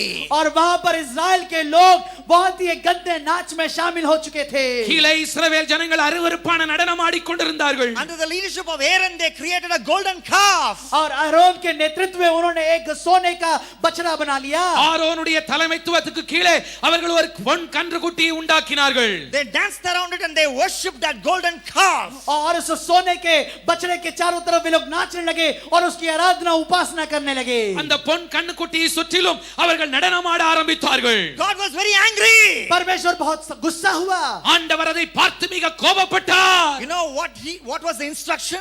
आप जानते हैं परमेश्वर का निर्देश क्या था அங்கு उनके சொல்லப்பட்ட लिए? அறிவுரை என்ன தெரியுமா? What God instructed regarding that golden calf that they made, परमेश्वर ने उस सोने के बछड़े के बारे में कौन सा नियम दिया था जो उनको அவர்கள் नहीं करना था? அவர்கள் உண்டாக்கி வைத்திருந்த பொன் கன்றுக்குட்டியை குறித்து கர்த்தர் இப்படியாக சொன்னார். first of all, burn it, burn it. परमेश्वर ने उनसे कहा पहले तो तुम उस बछड़े को तोड़कर जलाओ. முதலாவதாக அந்த கன்றுக்குட்டியை எடுத்து அக்கினியில எரிக்க வேண்டும். Burn it. उसको जलाओ. எரிக்க வேண்டும். I think that is enough now, burn it. சுட்டெரிச்சா போதாதா? Enough. जलाना काफी है ना? If something is burned, is it of any use? अब कोई चीज अगर जल जाए तो क्या उसको कोई काम हो எதையாவது सकता है? சுட்டெரிச்ச பிறகு அதனால ஏதாவது பிரயோஜனம் உண்டாகுமா? Unless it's chicken or Kentucky fried chicken or those things are tasty. But otherwise, if something else is burned, it's of no use. यदि Right? कोई चिकन या मछली है तो शरीर जरूर उसमें एक बड़ा टेस्ट लगेगा, लेकिन और कोई चीज यदि हम जला दे तो फिर वो किसी काम का नहीं रहता है. ஒருவேளை சிக்கனோ அல்லது கெண்டக்கி சிக்கனோ அதை நீங்க நல்லா எரிச்சிட்டா அதுல ஒருவேளை கொஞ்சம் நல்ல ருசி உண்டாகும். ஆனால் மற்ற காரியங்களை எரித்து விட்டால் அதனால என்ன பிரயோஜனம்? What should you do after you burn it? Crush it, crush it, crush it. அது அக்கினியில எரிச்ச பிறகு என்ன செய்ய வேண்டுமா? அதை நொறுக்க வேண்டும், நொறுக்க வேண்டும். जलाने के बाद आपको उसको क्या करना है? उसे तोड़ना है, उसको कूटना है और टुकड़े टुकड़े करना है.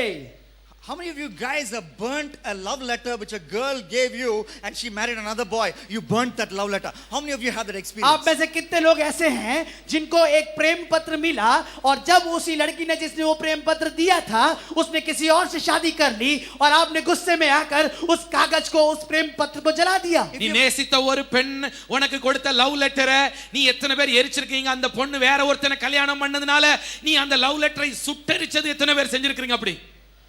Now, after you burn it, have you tried to crush it and crumple it so that you can make a ball of ash out of it? That's what God is telling them to do. उसके बाद क्या आपने कोशिश किया कि उस जले हुए कागज को अपने हाथ में लिया, उसको गोल मरोड़ करके गेंद बना दिया? यही परमेश्वर आपसे चाहता है कि आप उसे तोड़े, मरोड़े, टुकड़ा करके उसको गेंद बना दें. அதை நீ எரிச்ச பிறகு அதை நீ உன்னுடைய கையினாலே நொறுக்கி அதை அந்த சாம்பலை வைத்து ஒரு பந்தை உண்டாக்குகிறது போல ஆண்டவர் சொல்கிறார். Now, burning and crushing is very much enough. But you know what God says? Thirdly, grind it into a very small ball. Grind it and finally throw it into the river. और वो लोग उतना काफी नहीं था परमेश्वर के लिए. परमेश्वर ने जलाने को कहा, उसके बाद तोड़कर कूटने के लिए कहा, उसके बाद वो कहता है उसको इतना बारीक सा पाउडर जैसा बना दो और उसको पानी में घोल के नदी में फेंक दो. அதை எரிக்கணும், அடுத்து நொறுக்கணும். அதோட ஆண்டவர் அதை விடல, அதை நல்லா தூள் தூளாக்கி அதை நீ தண்ணியிலே நதியிலே தூக்கி போட்டு விடு என்று ஆண்டவர் சொல்கிறார். Why? क्यों? Because if you don't break that relationship, you're into relationship with an unbeliever, that is very dangerous for your personal holiness. आपके व्यक्तिगत जीवन की पवित्रता के लिए जब तक आप उस संबंध को जो परमेश्वर के इच्छा के अनुसार नहीं है, जो परमेश्वर का विरोध करता है, उसको तोड़ नहीं देते, ये असंभव है कि आप पवित्र जीवन जी सके. உன்னுடைய வாழ்க்கையிலே நீ இருக்கிற அந்த தவறான உறவு, அந்த ரட்சிக்கப்படாத பெண்ணோட பையனோட உனக்கு இருக்கிறதான அந்த தவறான உறவை நீ நொறுக்காவிட்டால் அது உனக்கு ஆபத்திலே முடியும். That friendship you have, girl, with that boy who rides on that fashionable bike, that boy who is not a believer, is very dangerous. Break it. आपका वो संबंध जो उस लड़के के साथ है जो बड़ा धनी है, एक अच्छे बाइक में घूमता है, एक बड़े घराने का लड़का है, यदि वो परमेश्वर की ओर से नहीं है तो उसको तोड़ दो. அந்த ரட்சிக்கப்படாத பையனோட ரொம்ப ஃபேஷனபிளா பைக்ல போய் உனக்கு தவறான ஒரு உறவை ஏற்படுத்தி கொண்டிருக்கிறாயே, அந்த உறவை நீ உடைத்து போடு. இல்லாவிட்டால் அது உன்னை ஆபத்திலே கொண்டு போய் முடிக்கும். If you don't break it, that relationship will break you and you will have a heartbreak.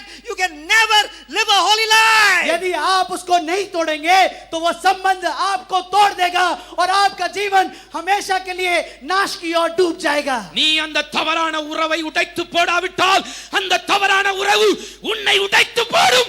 உன் இருதயத்தை சுக்குநூறாக்கி உன் வாழ்க்கையை அழித்து போடும். The brainiest man in the world was his title.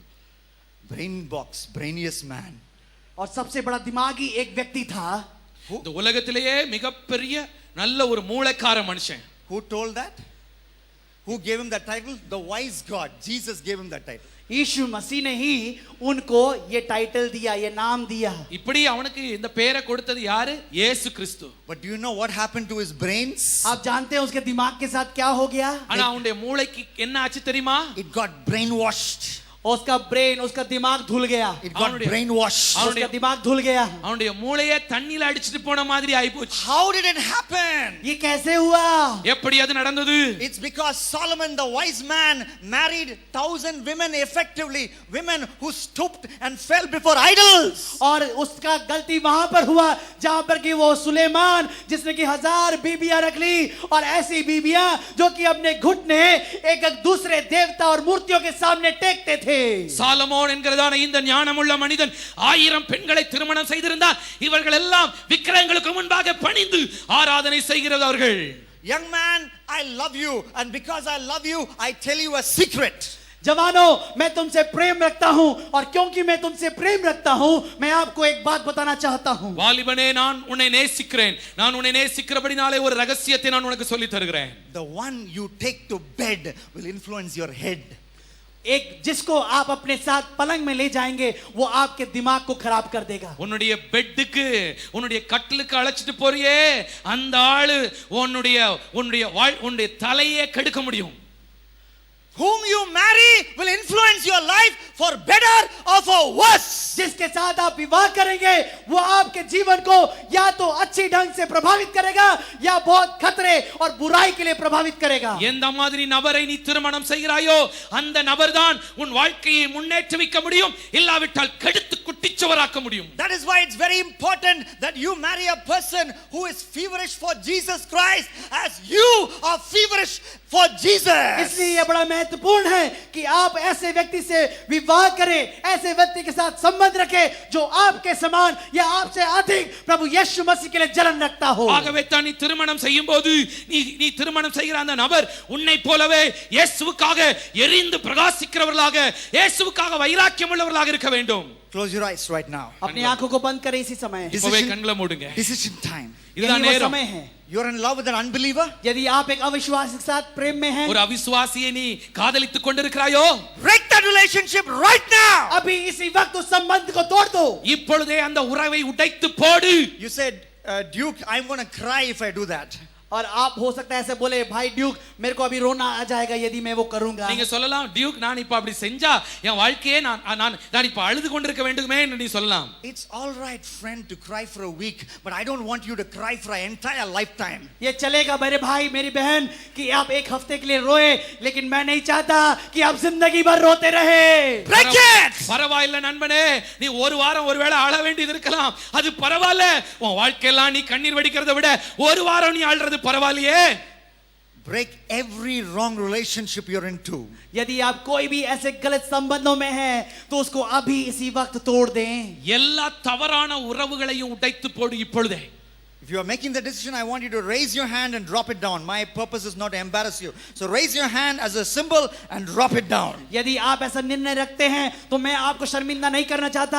आप अपने हाथ को एक बार उठाएं और तुरंत नीचे डाल दें। இந்த தீர்மானத்தை எடுக்கிறவர்கள் கையை உயர்த்தி கீழே போட்டுருங்க. அது போதும். நான் யாரையும் நான் வெட்கப்படுத்த விரும்பல. ஜஸ்ட் கையை உயர்த்தி தீர்மானம் எடுத்துட்டு உடனே கீழே போட்டுருங்க.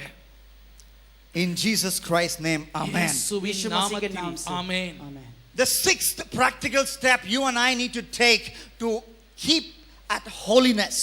वो छठवां जो कदम है जो हमें और आपको रखना है और समझना है ताकि हम अंदर से बाहर पवित्र रहें। பரிசுத்தமாய் வாழ வேண்டுமானால் நீங்களும் நானும் செய்ய வேண்டிய ஆறாவது ஒரு காரியம் கவனியுங்கள். Burning. जलना है। எரிய வேண்டும். I'm talking about burning calories. अपने शरीर के सारे अवशेषों को जलाए। தேவையில்லாத கொழுப்பு நம்முடைய வாழ்க்கையில அது எரிய வேண்டும். David. தாவீதே. डेविड। David. दाऊद। தாவீதே. David is not answering. लेकिन दाऊद तो उत्तर नहीं दे रहा। தாவீது பதில் கொடுக்கவில்லை. He is not picking up his cell phone. वो अपना सेल फोन नहीं उठा रहा। அவன் செல்போனை எடுக்க மாட்டேன் என்கிறான். What time are you calling him? आप उसको किस समय बुला रहे हैं? எந்த நேரத்தில் நீர் அவரை கூப்பிடுகிறாய்? You are calling him in the evening. आप उसको शाम में बुला रहे हैं। மாலை நேரத்தில் நீ அவனை கூப்பிடுகிறாய். But David is not picking up his cell phone. लेकिन दाऊद तो अपना सेल फोन नहीं उठा रहा, ஆனால் தாவீதோ செல்போனை எடுக்க மாட்டேன் என்கிறான். Because my Bible says क्योंकि मेरा बाइबल बताता है, ஏனென்றால் என்னுடைய வேதம் சொல்லுகிறது in 2 Samuel chapter 11, दूसरा सैमुएल उसका 11वां अध्याय में 2 சாமுவேல் 11வது அதிகாரத்திலே verses 2, और दूसरे पद में, एक और दूसरे पद में, 2வது வசனத்திலே David got up in the evening. Dawood शाम के समय जगा. தாவீது மாலை வேளையிலே. David, which call center are you working? Dawood किस कॉल सेंटर में तुम काम कर रहे हो? தாவீதே நீ எந்த கால் சென்டர்ல வேலை செய்து கொண்டிருக்கிறாய்? Genpact? Genpact? Are you working in Genpact? क्या तुम जेनपैक में काम कर रहे हो? ஜென்பேக்ல வேலை செய்து கொண்டிருக்கிறாயோ? No, David didn't work for no call center. नहीं नहीं नहीं, डेविड तो कोई कॉल सेंटर के लिए काम नहीं करता था. தாவீது எந்த கால் சென்டர்லயும் வேலை செய்யல. His army has gone for a battle. उसका जो उसकी सेना थी जो कि युद्ध में जा चुकी थी, அவனுடைய சேனை யுத்தத்துக்காக போய் இருக்கிறது. Your army has gone for a battle. What are you doing, David? तुम्हारी सेना तो युद्ध में गई हुई है. दाऊद, तुम क्या कर रहे हो? உன்னுடைய சேனை வீரர்கள் எல்லாம் யுத்தத்துக்கு போய் இருக்கும்போது நீ இங்க வீட்ல என்ன பண்ற? What are you doing, David? Sleeping till the evening. What are you doing? Dawood, तुम क्या कर रहे हो? शाम तक सो रहे हो. தாவீதே யுத்தம் பண்ண வேண்டிய நேரத்துல நீ சாயங்காலம் வரைக்கும் தூங்கிக் கொண்டிருக்கிறாய். நீ என்ன பண்ற வீட்ல? David will say he is resting, but I want to tell you he is rusting, becoming bad. He is rusting, not resting. Dawood बोल सकता है कि मैं आराम कर रहा हूं, लेकिन मैं कहता हूं कि दाऊद आराम नहीं बल्कि दाऊद में जंग लग रहा था. தாவீது ஒருவேளை சொல்லலாம் நான் ஓய்வு எடுத்துக் கொண்டிருக்கிறேன் என்று. அவன் ஓய்வு எடுக்கவில்லை, தன்னையே கெடுத்துக் கொண்டு அவன் போய் கெடுத்துக் கொண்டிருக்கிறான். Because a lazy mind is the devil's workshop. क्योंकि एक आलसी दिमागी शैतान का कार्यस्थल है. சோம்பலான ஒரு மனது, ஒரு மூளை, அது பிசாசனுடைய இடம், வேலை செய்கிற இடமாக மாறுகிறது. Lazy David got up, went to the terrace, saw the bathing beauty Bathsheba, who was very beautiful, and he committed adultery with her. आलसी दाऊद जब जगह अपने शाम के समय आंखें भींचते हुए जैसे देखा तो उसने बेत्शेबा को देखा नहाते हुए और उसने उस स्त्री के साथ व्यभिचार किया. சோம்பேறியாய் இருந்ததான இந்த தாவீது அவன் தன்னுடைய மேல் மாடிக்கு போனான். அழகான ஸ்நானம் பண்ணி கொண்டிருந்த, குளித்துக் கொண்டிருந்ததான அந்த பத்சேபாளை பார்த்தான். அவளோடு விபச்சாரம் செய்தான். அவனுடைய வாழ்க்கையை கெடுத்துக் கொண்டான். You know what the Bible says in verse 31 of 2 Samuel chapter 11? दूसरा समुएल 11 का 31वें पद में बाइबल क्या कहती है आप जानते हैं? 2 சாமுவேல் 11லே வேதம் என்ன சொல்லுகிறது தெரியுமா? 31வது வசனத்திலே, The last verse, verse 27. सबसे आखिरी पद, 21வது வசனம், 21வது வசனம், 27వ వచనం, 27. 27वां पद. The Lord was very displeased with what David did. 27வது வசனம் 2 சாமுவேல் 11:27ல சொல்லி இருக்கிறது, இந்த காரியம் கர்த்தரின் பார்வைக்கு பொல்லாப்பா இருந்தது. वहां लिखा हुआ है कि परमेश्वर को दाऊद का यह कार्य बिल्कुल भी पसंद नहीं था. We are talking about inner purity. हम लोग अंदर ही पवित्रता के बारे में बात कर रहे हैं. உள்ளான சுத்தத்தை குறித்து பேசிக் கொண்டிருக்கிறோம். And what did David do? क्या दाऊद ने क्या किया? தாவீது என்ன செய்தான்? Secretly he watched a woman bathing. Secretly he was watching pornography, and what he did displeased the Lord. और वो सबसे रहस्यमय स्थान से एक लड़की को नहाते हुए देख रहा था और वो छिपते हुए अश्लील बातों को देख रहा था. ரகசியமாக போர்னோகிராஃபி, அசுத்தமான ஆபாச படங்களை அன்றைக்கு தாவீது பார்த்து கொண்டிருந்தான். அதனுடைய விளைவாக அவனுடைய வாழ்க்கையை அவன் கெடுத்துக் கொண்டான். The Lord was very displeased. परमेश्वर को बहुत गुस्सा हुआ. परमेश्वर उससे खुश नहीं था. ஆண்டவருடைய பார்வைக்கு அது பொல்லாப்பா இருந்தது. Lazy David fell into sin. आलसी दाऊद पाप में गिर गया. சோம்பேறியாய் இருந்த தாவீது பாவத்திலே விழுந்தான். So what is the opposite of that? उसका विपरीत बात क्या हो सकता है? அதனுடைய எதிர்மறையான காரியம் என்ன? If you're active, if you're burning your calories in the service of Jesus Christ, temptation will go far away. You can win over temptation. लेकिन इसके विपरीत यदि आप अपनी ऊर्जा परमेश्वर के लिए जलाते हैं, परमेश्वर की उपासना करते हैं, परमेश्वर की सेवा में जलाते हैं, तो आप कभी भी इस परीक्षा में नहीं पड़ेंगे. நீ சுறுசுறுப்பாய் இருப்பாயானால், ஆண்டவருடைய வேலையிலே ஊழியத்திலே உற்சாகமாய் செயல்படுகிறவனாய் இருப்பாயானால் பாவ சோதனையை நீ ஜெயிப்பாய். That's why when I saw Harsha Bogle in Hyderabad airport that day, और उस दिन हर्ष बोगले जो कि उस एयरपोर्ट में था उस दिन हैदराबाद में, ஹைதராபாத் ஏர்போர்ட்ல ஹர்ஷா போக்லே நான் பார்த்தபோது I ran to him with a gospel based magazine telling him about Jesus. मैं भागते हुए उसके पास एक सुसमाचार का एक मैगजीन लेकर उसके पास दौड़कर जा गया और देने लगा. நான் ஓடி போய் சுவிசேஷ வார்த்தைகள் அடங்கி இருக்கிற ஒரு மேகசினை அவருடைய கையில கொடுத்து இயேசுவை குறித்து அவரிடத்தில் நான் பேசினேன். That's why when I travel in the train, I get up from my seat, I remove my bottom from the seat, get up. और तुरंत ही जैसे ही मैं ट्रेन में भी यात्रा करता हूं तो अपने बैठने वाली जगह से बोलता हूं चलो उठो. ஆகவே தான் ட்ரெயின்ல நான் பிரயாணம் பண்ணும்போதும் நான் உட்கார்ந்து இருக்கிற சீட்டை விட்டு எழுந்திருப்பேன். Go this side 2 compartments, that side 2 compartments. मैं उस तरफ को 2 कंपार्टमेंट में चले जाता हूं, दाहिनी तरफ दूसरे कंपार्टमेंट में चले जाता हूं. நான் இருக்கிற கம்பார்ட்மெண்ட்ல இருந்து எழுந்து இந்த பக்கம் 2 கம்பார்ட்மெண்ட் இந்த பக்கம் 2 கம்பார்ட்மெண்ட்டுக்கு போய் with a bunch of tracts telling people about Jesus. मेरे पास एक बहुत बड़ा गुच्छा होगा ट्रैक्स का, परमेश्वर के वचन का, और उसको मैं बांटने लगता हूं. ட்ராக்ட் அவர்கள் கையில கொடுத்து இயேசுவை குறித்து நான் அவர்களுக்கு சொல்லுவேன். You said, Duke, what a soul burden you have. You might tell me you have a great soul burden. நீங்க आप लोग सब बोल सकते हैं कि ड्यूक यार आपके पास तो आत्माओं को जीतने का बहुत बड़ा बोझ है. நீங்க ஒருவேளை சொல்லலாம் டியூக் உங்களுக்கு ரொம்ப ஆத்ம பாரம் இருக்குதுன்னு. It's not so much about soul burden.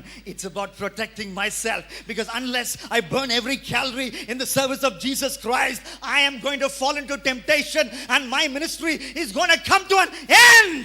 आप ये मत सोचिए कि मैं आत्माओं को जीतने के लिए बड़ा प्यासा हूं, लेकिन ये तो मेरे अंदर की बात है. ये मैं समझता हूं कि यदि मैं परमेश्वर के नाम के उसकी सेवकाई में अपनी ऊर्जा को खत्म न करूं तो मैं परीक्षा में गिरकर मेरी पूरी सेवकाई ठप हो सकती है. இப்படி போய் மற்றவர்களுக்கு சுவிசேஷத்தை சொல்லுவது ஆத்ம பாரத்தின் நிமித்தமாக அல்லங்க. நான் என்னை காத்துக் கொள்ளுகிறதற்காக எனக்குள்ள இருக்கிற கேலரிஸ் நான் கரைக்கும்படி அவைகளை எரிக்கும்படி ஆண்டவருக்காக ஏதாயிலும் ஒன்றை செய்து கொண்டே இருக்கும்படி நான் அதை செய்கிறேன். இப்படி செய்யாவிட்டால் நான் சோதனையில விழுந்து என்னுடைய வாழ்க்கையில பாவத்துல விழுந்து என் ஊழியமே முடிஞ்சு போய்டுமே. What is true about me is true about you.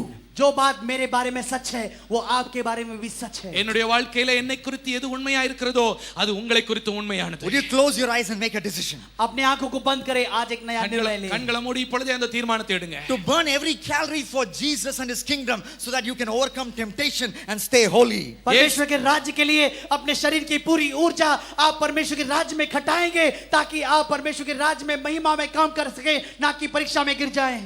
உனக்குள்ள இருக்கிற எல்லா கேலரிஸையும் எரிக்கும்படி ஆண்டவருக்காக ஏதாயிலும் செய்து கொண்டே இருக்க வேண்டும். ஏதாயிலும் ஒரு ஊழியத்துல இணைந்து செயல்பட்டு கொண்டே இருக்க வேண்டும் என்று தீர்மானம் எடுக்கிறவங்க கைகளை உயர்த்துங்க. Raise your hand. अपने हाथों को स्वर्ग की ओर उठाएं. கைகளை உயர்த்துங்க.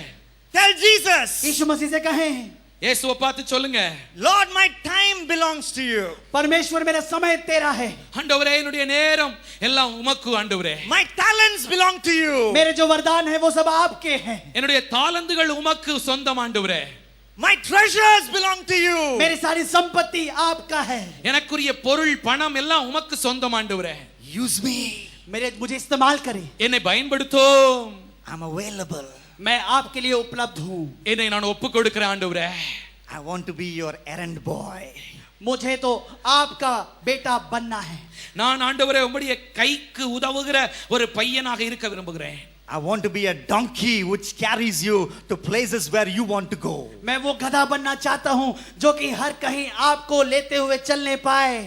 ஆண்டவரே நீ போக வேண்டும் என்று விரும்புகிற இடத்திற்கு உம்மை சுமந்து செல்கிற ஒரு கழுதையை போல நான் இருக்க விரும்புகிறேன். Get on my back, Lord Jesus. प्रभु यीशु मेरे ऊपर मेरे पीछे आप चढ़ जाएं. என்னுடைய முதுகில நீர் ஏறிக்கொள்ளும் ஆண்டவரே. I will take you to my school, college and corporate office. मैं तुझे अपने स्कूल में, अपने कॉलेज में और अपने कार्य क्षेत्र में ले जाऊंगा. ஆண்டவரே என்னுடைய பள்ளிக்கூடத்திற்கு என்னுடைய கல்லூரிக்கு நான் வேலை செய்கிற இடத்திற்கு உம்மை நான் அழைத்து செல்கிற ஒரு கழுதையை போல நான் போகிறேன் ஆண்டவரே. Amen. ஆமென். आमेन. Finally, अंत में what's the first B? पहला बी कौन सा था? முதலாவது பி என்ன சொல்லுங்க? Blood. ब्लड. Second B, दूसरा சொல்லுங்க. bonding. Okay. Bonding. Third Bonding. B, brotherhood. Okay. Fourth brotherhood. B, Bible. Okay. Bible. Okay. Fifth B, breaking. Okay. And now, burning. जलना. Finally, अंत में bubbling. उबलना, कड़ेसिया। उबड़ना. Bubbling with the Holy Spirit. पवित्र आत्मा में उबड़ना. பொங்கி வழிகிற ஒரு அனுபவம். பரிசுத்த ஆவியின் பொங்கி வழிகிற அனுபவம், bubbling with the Holy Spirit. पवित्र आत्मा में उबलते रहना, उमड़ते பரிசுத்த रहना। ஆவியிலே பொங்கி வழிகிற அனுபவம். Paul talks about that experience you and I are very familiar with in Romans chapter 7. Romeo उसके 7वें अध्याय में पौलुस जिस अनुभव के बारे में कहता है, उसके बारे में हम लोग सब सुपरिचित हैं। ரோமர் 7வது அதிகாரத்திலே பவுல் இதை குறித்து அவர் சொல்லுகிறார். You have a desire. आपके पास एक इच्छा है, உனக்கு ஒரு ஆசை இருக்கிறது. I want to be holy, I want to be holy. मुझे पवित्र होना है, मुझे पवित्र रहना है। நான் பரிசுத்தமா வாழணும்ங்கற விருப்பம் இருக்கிறது. I want to say no to sin, I want to say no to sin. मैं पाप से ना कहना चाहता हूं, मैं पाप को रोकना चाहता हूं। பாவத்திற்கு நோ சொல்ல வேண்டும், பாவம் செய்ய மாட்டேன் என்று சொல்லிக் கொண்டிருக்கிறீர்கள். But that's exactly what you end up doing. लेकिन वहीं पर आप जाके कर बैठते हैं और वही बात को दोहराते हैं। ஆனா எதை செய்ய மாட்டேன்னு சொல்றியோ அதையே கடைசியாக நீ செய்து விடுகிறாய். That's what Paul talks about in Romans chapter 7. रोमियो 7वें अध्याय में इसी बारे में पौलुस बात कर रहा है। அதைத்தான் பவுல் ரோமர் 7வது அதிகாரத்திலே சொல்கிறார். You raise that hand in the meeting. आपने उस मीटिंग में अपने हाथ को उठाया, கூட்டத்திலே நீ கையை உயர்த்துகிறாய். You dive to the altar. और आप परमेश्वर के चरणों में आकर निर्णय लेने के लिए दौड़ के आए। ஆல்டர்ல வந்து நீ உன்னை ஒப்புக் கொடுக்கிறாய். You pray with tears running down your cheek. आपके गालों से आपके बहुमूल्य आंसू बहने लगे थे। கண்களிலே கண்ணீரோடு நீ அழுது ஒப்புக் கொடுக்கிறாய். But when the actual thing happens, when you face temptation, though you have a desire to overcome temptation, you yield to temptation. ஆனால் உன்னுடைய வாழ்க்கையிலே நடைமுறையிலே சூழ்நிலைமை வரும்போது, பாவ சூழ்நிலைமை, பாவம் செய்யக்கூடிய வாய்ப்பு வரும்போது, நீ பாவம் செய்ய வேண்டாம் என்று நினைத்தாலும், பரிசுத்தமாய் வாழ வேண்டும் என்று விரும்பினாலும் பாவம் செய்து விடுகிறாயே. जब आपका समय आता है कि आप उस निर्णय को अपने कार्य में लाए, प्रकट करें, लेकिन उस समय आप फिर से उस परीक्षा के सामने झुक जाते हैं। Who will rescue me? What a wretched man I am. कौन मुझे बचाएगा? ओ मैं कितना गंदा मनुष्य हूँ। நிர்பந்தமான மனிதன் நான், இந்த பாவ மரண சரீரத்திலிருந்து என்னை விடுதலையாக்குகிறவன் யார்? Someone can rescue you. कोई आपको छुड़ा सकता है। ஒருவர் உன்னை விடுதலையாக்க முடியும். For the problem of Romans 7, we have the solution of Romans chapter 8. यदि आपके पास रोमियो 7वें अध्याय की समस्या है तो उसको सुलझाने के लिए परमेश्वर ने रोमियो उसके 8वें अध्याय में आपके लिए उपाय भी रखा है। ரோமர் 7வது அதிகாரத்தில் இருக்கிற பிரச்சனைக்குரிய தீர்வு ரோமர் 8வது அதிகாரத்திலே சொல்லப்பட்டிருக்கிறது. And what does Paul write in Romans chapter 8 verse 13?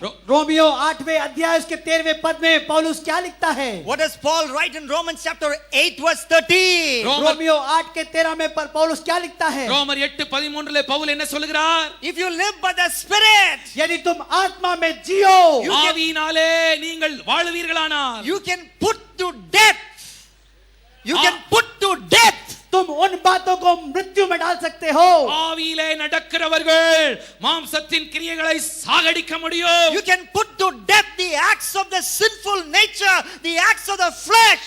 तुम्हारे पापी शरीर के सारे गंदे कामों को मृत्यु में गाड़ सकते हो। சரீரத்தின் பாவ கிரியைகளை நீ அழித்து போட முடியும். So if you are controlled by the Holy Spirit, you can overcome temptation. यदि तुम पवित्र आत्मा के द्वारा चलाए जाओ, पवित्र आत्मा के द्वारा घिरे जाओ, तो तुम परीक्षाओं में जय पा सकते हो। பரிசுத்த ஆவியிலே நிரம்பி பரிசுத்த ஆவியானவர் உங்களை ஆளுகை செய்வாரானால் நீங்கள் பாவ சோதனைகளை எளிதாய் ஜெயிக்க முடியும். You know, after I come back after a ministry tour, my wife will have a request, invariably the same request. जब भी मैं सेवकाई से वापस लौटता हूं कहीं से भी, तो आपकी पत्नी आपसे एक प्रश्न पूछती है जो कि हमेशा पूछती आई है। என்னுடைய ஊழியங்களை எல்லாம் செய்து முடிச்சிட்டு வந்த பிறகு என்னுடைய மனைவி என்னிடத்தில் ஒரு காரியத்தை வேண்டிக் கொள்வார்கள். Let's go for a walk, Duke. आइए ड्यूक, हम लोग दोनों एक साथ पैदल थोड़ा घूमने டியூக் चलें। நாம கொஞ்சம் வாக்கிங் போலாம் வாங்கன்னு சொல்லி கூப்பிடுவாள். Why would my wife want me to come with her for a walking? She doesn't know walking. क्या इनकी पत्नी को चलना नहीं मालूम कि वो इनके साथ उसी समय घूमना चाहती है? என்னுடைய மனைவி ஏன் வாக்கிங் போறதுக்கு என்னைய கூப்பிடணும், அவங்களுக்கு நடக்க தெரியாதா? It's not about walking, sir. It's about talking, madam. अरे ये चलने वाला बात नहीं है, यहाँ तो बात करने वाली बात है। அது வாக்கிங் விஷயம் அல்ல, டாக்கிங் விஷயம், பேசுறதுக்காக. In other words, she's telling Duke, spend time with me. Don't be busy with ministry. I want to talk with you. Let's walk and talk. और इसलिए वहां पर वो इनकी पत्नी इनसे कहती है, ड्यूक तुम हमेशा सेवकाई सेवकाई सेवकाई मत करो, मुझे भी कुछ समय चाहिए, आइए हम लोग चलते हैं, चलना ही नहीं बल्कि हम लोग बातचीत भी करेंगे। என்னுடைய மனைவி என்னிடத்துல கேட்கிறதெல்லாம் இதுதான், ஊழியம் ஊழியம் என்று ஊழியத்திலேயே மூழ்கி போயிடாதீங்க, என்கிட்ட கொஞ்சம் பேசுங்க, என்கிட்ட கொஞ்சம் சமயம் செலவு செய்யுங்கள் என்று அவர்கள் பேசுகிறதற்காக வாக்கிங் போறதுக்கு கூப்பிடுவாங்க. I'm preaching to the young people, I'm preaching to the teenagers, I'm preaching to myself, I'm preaching to my translators, I'm preaching to my mentor Dr. David Balasingh, I'm preaching to everybody here. यहाँ मैं सबसे बातचीत कर रहा हूँ, आप जो सुन रहे हैं मेरे जवानों, आप सुन रहे हैं मेरे शिक्षकों, मेरे गुरुओं और सारे ट्रांसलेटरों, और मैं अपने आप से भी बोल रहा हूँ. இங்க இருக்கிறதான வாலிபர்கள், டீனேஜ்ல இருக்கிறவங்க, பிரசங்கிக்கிறவர்கள், மொழிபெயர்க்கிறவர்கள், என்னுடைய குருக்கள், இவர்களுக்கெல்லாம் நான் பிரசங்கம் பண்ணி கொண்டிருக்கிறேன். What does the Bible say in Galatians 5:16? गलातियों 5:16 में बाइबल क्या कहती है? கலாத்தியர் 5:16 வேதம் சொல்லுகிறது, Walk in the Spirit, आत्मा में चलो, ஆவியிலே நடங்கள், and you will not gratify the desires of the sinful nature.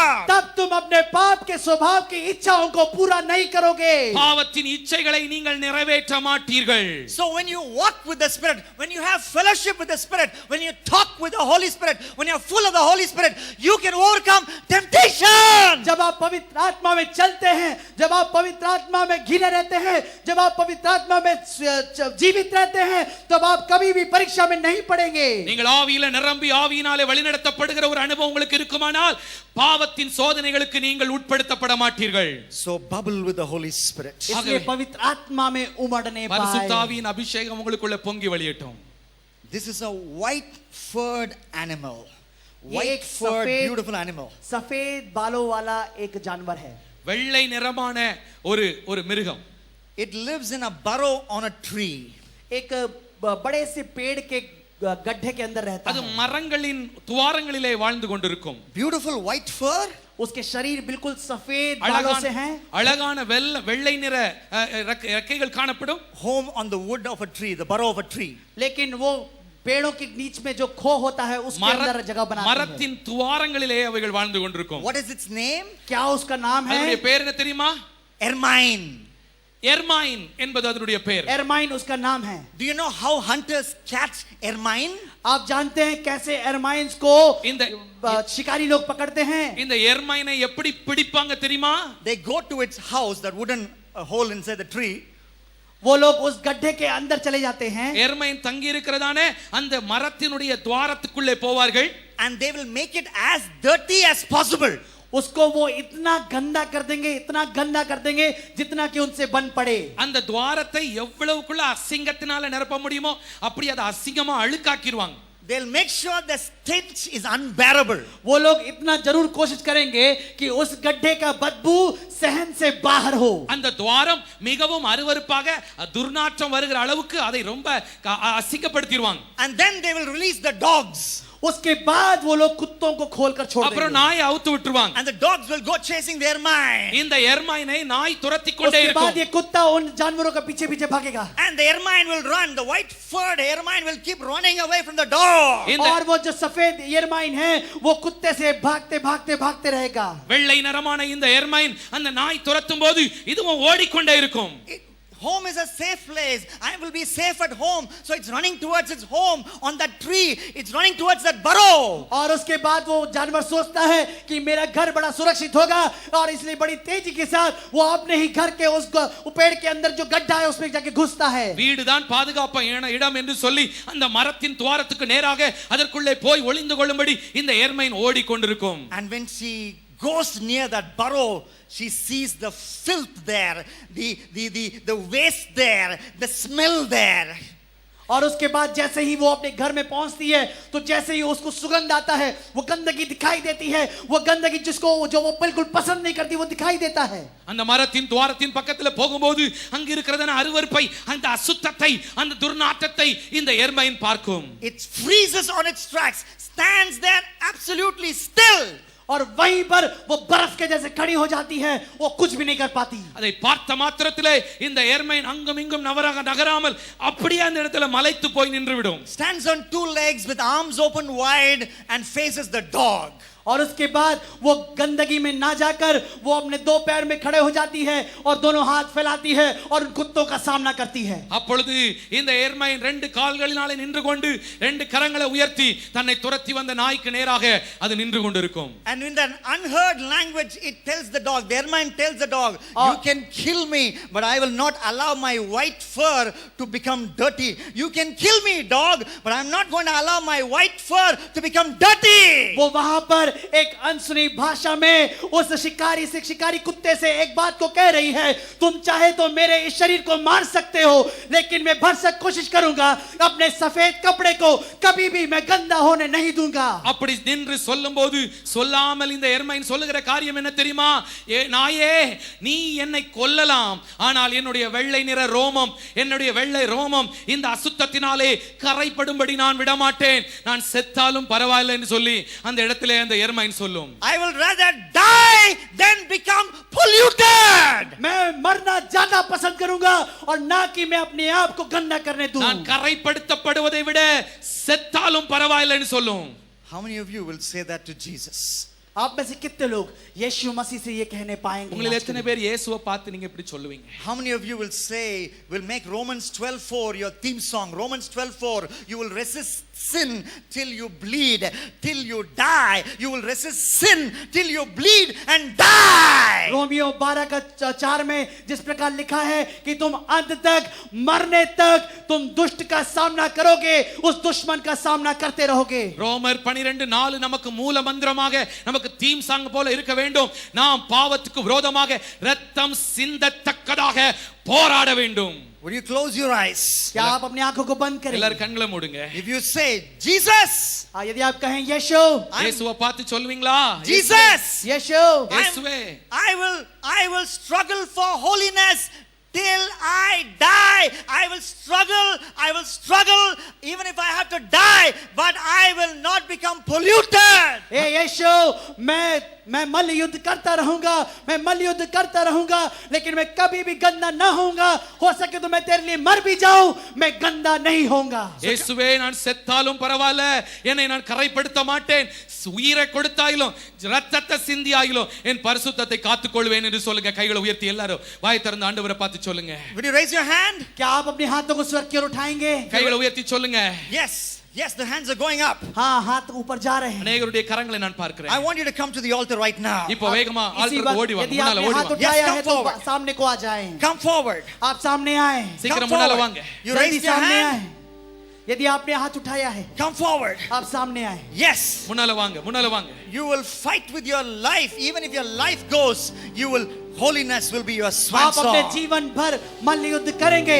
यद्यपि आप अपना जीवन खो बैठे, आप अपने जीवन को गंदा होने नहीं देंगे. என் உயிரே போனாலும் பரவாயில்ல, என் உயிரை கொடுத்தாயிலும் என் பரிசுத்தத்தை நான் காத்து கொள்வேன்னு சொல்லி தீர்மானம் எடுக்கிறவங்க முன்னால வாங்க. சீக்கிரமா முன்னால வாங்க. Will you say, Jesus, क्या आप बोलेंगे यीशु, I commit my life to you, मैं अपना जीवन आपको समर्पित करता my हूँ. lips to you. கையை உயர்த்தி मेरे சொல்லுங்க. होठों को मैं आपको समर्पित கையை करता உயர்த்தி हूँ. சொல்லுங்க. இயேசுவே, என் வாழ்க்கையை நான் உம்முடைய கையில ஒப்பு கொடுக்கிறேன். உமக்காக பரிசுத்தமாய் வாழ என்னை அர்ப்பணிக்கிறேன் என்று சொல்லி கரங்களை உயர்த்தி தீர்மானம் எடுங்க. I want to be holy inside out. मुझे अंदर से बाहर पवित्र बनना है. நான் உள்ளே இருந்து வெளியே பரிசுத்தமானவனாக வாழ விரும்புகிறேன். No matter what the cost. कुछ भी क्यों ना हो जाए. No matter what the cost. कुछ भी क्यों ना हो जाए. அதற்காக என்ன கிரயம் செலுத்த வேண்டியிருந்தாலும் I will be holy. मैं पवित्र ठहरूंगा. நான் பரிசுத்தமாய் வாழுவேன். Even if I have to die. यद्यपि मुझे मरना पड़ நான் जाए. சாக வேண்டியதா இருந்தாலும், Even if I have to shed blood. यदि मुझे अपना लहू भी बहाना पड़े. நான் ரத்தம் சிந்த வேண்டியதா இருந்தாலும், I decide. मैं ये निर्णय लेता हूँ. நான் தீர்மானம் எடுக்கிறேன். This is my decision. ये मेरा निर्णय है. இதுவே என்னுடைய தீர்மானம். Help me, Jesus. मेरी मदद कर यीशु. Help me, Jesus. मेरी मदद कर यीशु. எனக்கு உதவி செய்யும் ஆண்டவரே.